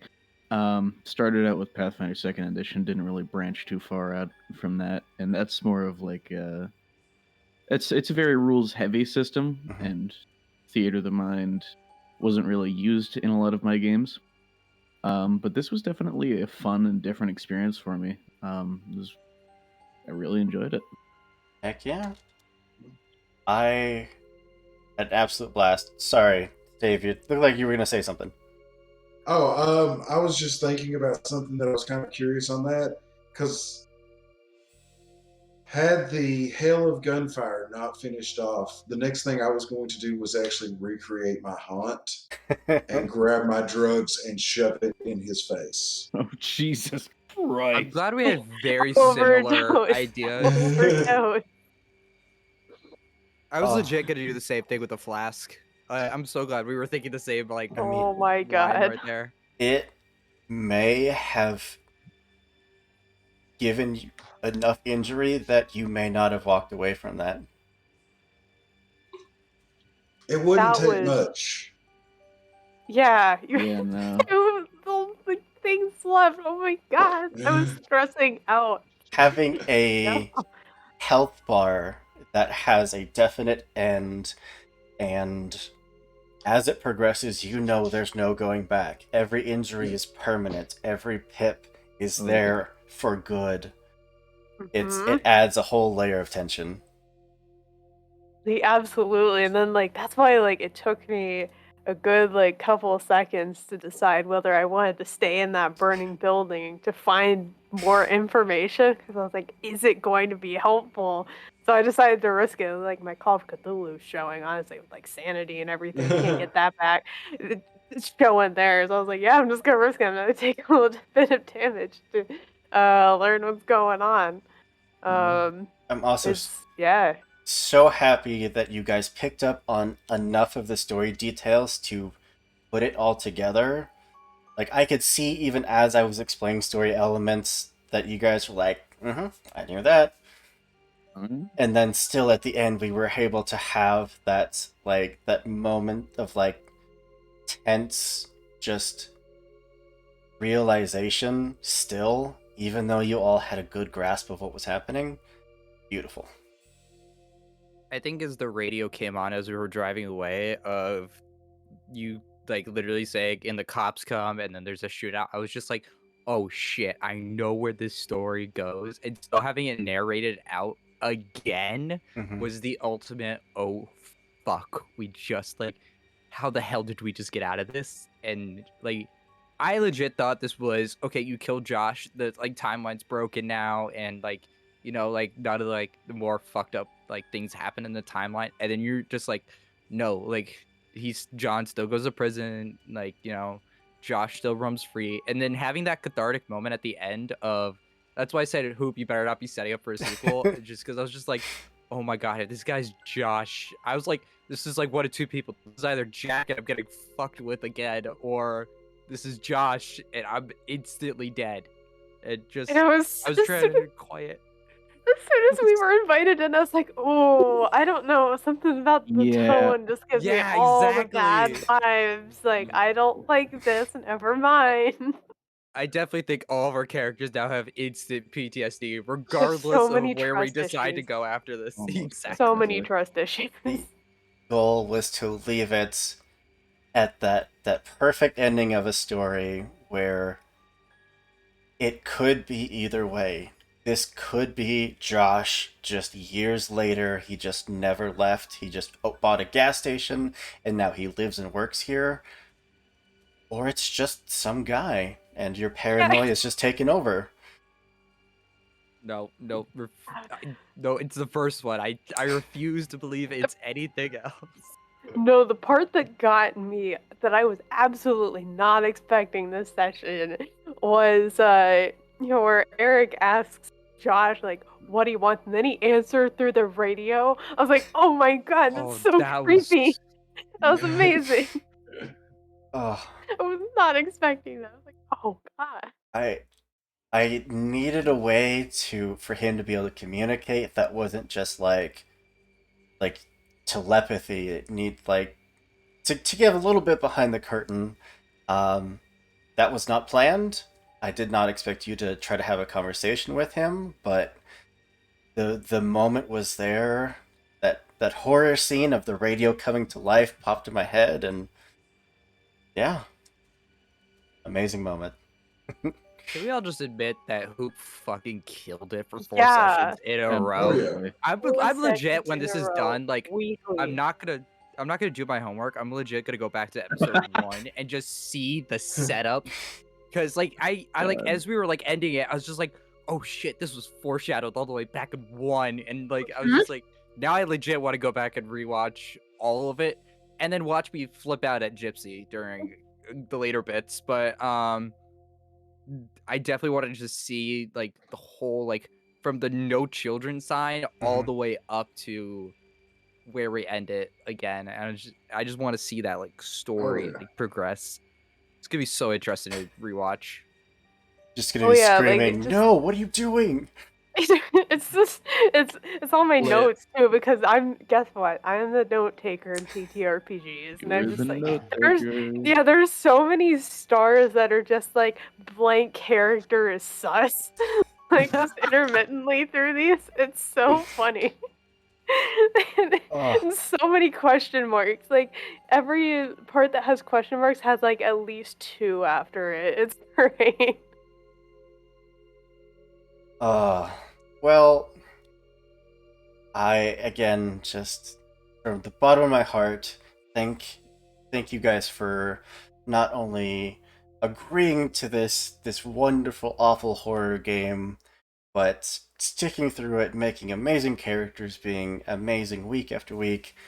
You guys were just an absolute joy to work with, and cannot wait to work on more projects with you. Yeah. Um, if you were here catching us live, thank you so much. If you were tormenting our players through channel points, thank you. We love you, no matter what they say. No, we love you. Just it's scary, okay? You gotta be on this side, and then you Exactly. won't be as screwed. Our Uh, benevolent overlords. I Yeah. was I was really fighting the urge to just redeem It's All Gone to Heck myself. Oh my god, I was tempted to. No. I was like, I was legit like, how much do I want to also push the narrative? well, um, we have a game of Scum and Villainy tomorrow on the ship of the Thursday. That's another amazing game with a stellar crew. Much more lighthearted, just fun space adventures. Uh, so, if you like what we do and you want to be a part of it, our link to the Discord is down below. It's where we do all of our casting. It's where we hang out. It's where we chat. We post memes. We be nerds. We just get to know each other and just be one massive supporting community. Other than that, um, I can. I guess I went around the table, but I didn't really give you a chance to do an actual outro. But heck, is there anything that you want to plug? Anything people should be looking out for?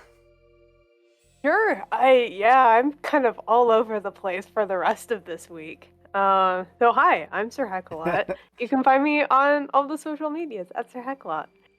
For this lovely first like mini campaign that I've ever done with this channel, I was Victoria Johnson. In terms of the TTRPG space, you can find me tomorrow over at TPK Roleplay, playing Queen's Gambit, our Tyranny of Dragons campaign. I possibly might be streaming on my personal channel on Ooh. Friday.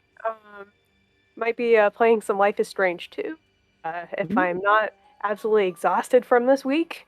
Like I said, on Saturday, I will be on the GM side of Locus, playing Sanctuary Lost, a Locus one shot that happens in an abandoned convent. Like I said, it's gonna be crazy. And then on Sunday, you can find me on Neon Lights Roleplay, playing the Violet Sea, a tri-system, which is a system made by our own GM Tate Washburn, that is all about like steampunk and pirates and stuff. It's a good time. Heck Um, yeah. I think that's pretty much it for the rest of the week. Awesome. Ty, got anything for us? Hey, I am still the Green Man, but yeah, I recently released a project alongside James here called Gunsmoke. Well, sort of recently. It was like a week ago now. It's an equipment expansion for or an equipment supplement for Pathfinder Second Edition. All sorts of like Wild West weapons, lever action rifles, revolvers. There is a Gatling gun in there. But yeah, there's a bunch of stuff in there. That has been all over my Twitter account for the past few days. A project that I'll be releasing soon is the Arcane Gambler. That one is an archetype based around a similar sort of concept as Gambit from the X-Men, if any Oh. of you are familiar with that character. Magical deck of cards, playing the odds, maybe tipping the odds in your favor, stuff like that. It's been a lot of fun to design, and I can't wait to polish it up and release it. Very cool. But yeah, you can find all that on my at my Twitter at easy_nz. That's easy as in EZ. Echo but yeah. Zulu. Yeah. All right. Down to Dave. What you got? Hey, well, so not nearly as busy as everyone else, but because I was sick last week, we did not do our Cult Divinity Lost Project Hades. So this Friday at, I believe, 8 Eastern, so that would be 6 Mountain, yes. Mhm. We will pick that up at a point where all the powers of heaven and hell want the characters for their own. So that's on Hangman's Gate RPG on Twitch. Come Heck check us yeah. out, hang out in the chat, and tell us what you want to see. And we'll have some fun. Heck yeah. James. Buddy. Oh my god! What don't I have for you guys? I got so much! In the Oh, last boy. few days alone, there's a brand new Deadly DA animated video voiced by myself and my very good friend Tabletop Obscura, who's also a Pathfinder streamer here on Twitch, where you can find him at Tabletop Obscura. But it is the sniping duo archetype from Pathfinder 2nd Edition. It is a teamwork-based archetype, so it requires 2 people to pull off, and it is insane. You can catch me this Friday streaming on the Deadly D8 YouTube channel. I hope you can catch it. I think we're gonna be talking about classes, how they differ between themes, why like the druid and cleric aren't just the same class with just 2 different subclasses, which I have opinions on. You can see me freak out there. Come chat. We're getting into it. I just released the Champion Reborn, Champion Mhm. Without Alignment class on Pathfinder Infinite. You can pick it up there. It's great. Champions are now even more amazing. If you don't like my champion here on Lost Caravan, Gorbius is now mad, but it is a further expansion on champions, making them even more viable in the Pathfinder system because their feats are very restrictive. Okay, let's see. Sorry, few things are under NDA. I'm just making sure I don't say any of them aloud. You can catch me this Sunday here because I come We'll just back. edit it out. Yeah. I come back for a Lancer game where you guys are gonna meet Kate, also known as Fly Girl, very loosely based on Tank Girl from Tank Girl. But yeah, I'm gonna be playing Lancer. Super hyped for that because I didn't get to play for the last one because I got really, really busy with stuff and just couldn't make it. Trying to make sure I have a few. Oh yeah, my Patreon is now up. You can find it. You're gonna get nearly daily homebrew from me. Oh. Patreon.com/OsirisHB because I couldn't spell homebrew into URL. I felt like that was gonna be a little long, so you can find it there. With a whole new Pathfinder 2nd Edition class waiting for you. All you need to do is just sub $5 and you instantly get access to all of it. If you sub high enough, you eventually get to play either one-on-one games with me for Pathfinder or basically any TTRPG I know. If you go high enough, you can get custom once a month, like a full page of homebrew just based on anything you want. Subclass, class spells, archetypes, you name it, I'm down for it. Jesus Christ. Few other projects that are gonna release soon that I hopefully get to announce. Okay, I think I'm gonna shut up there because I know I have more, but I can't remember it all. Jesus. It's all I have good. been very busy at work, guys. Yeah. Do you I dedicated sleep? 15 hours last Sunday alone on work, okay? I don't need sleep. I just need Mountain Dew and need a sleep. a keyboard.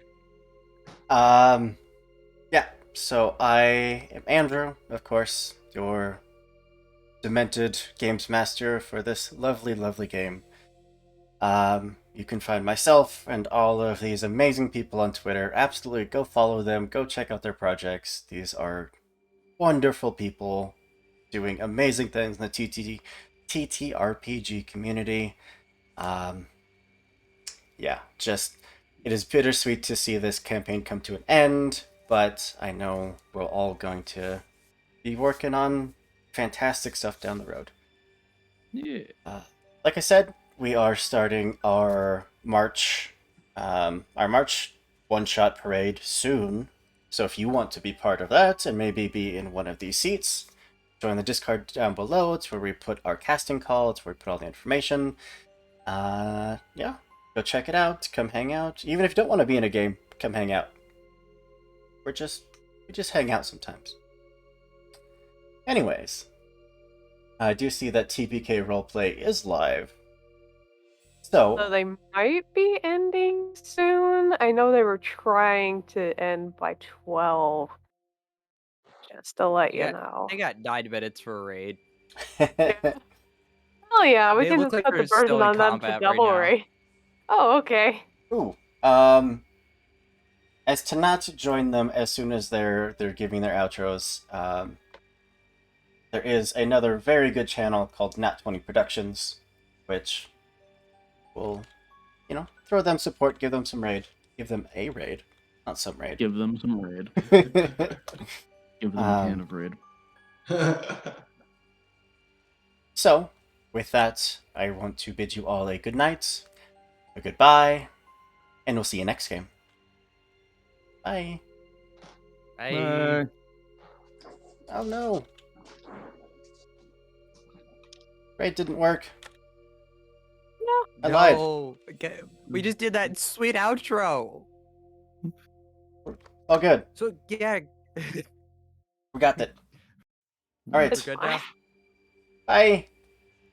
Bye.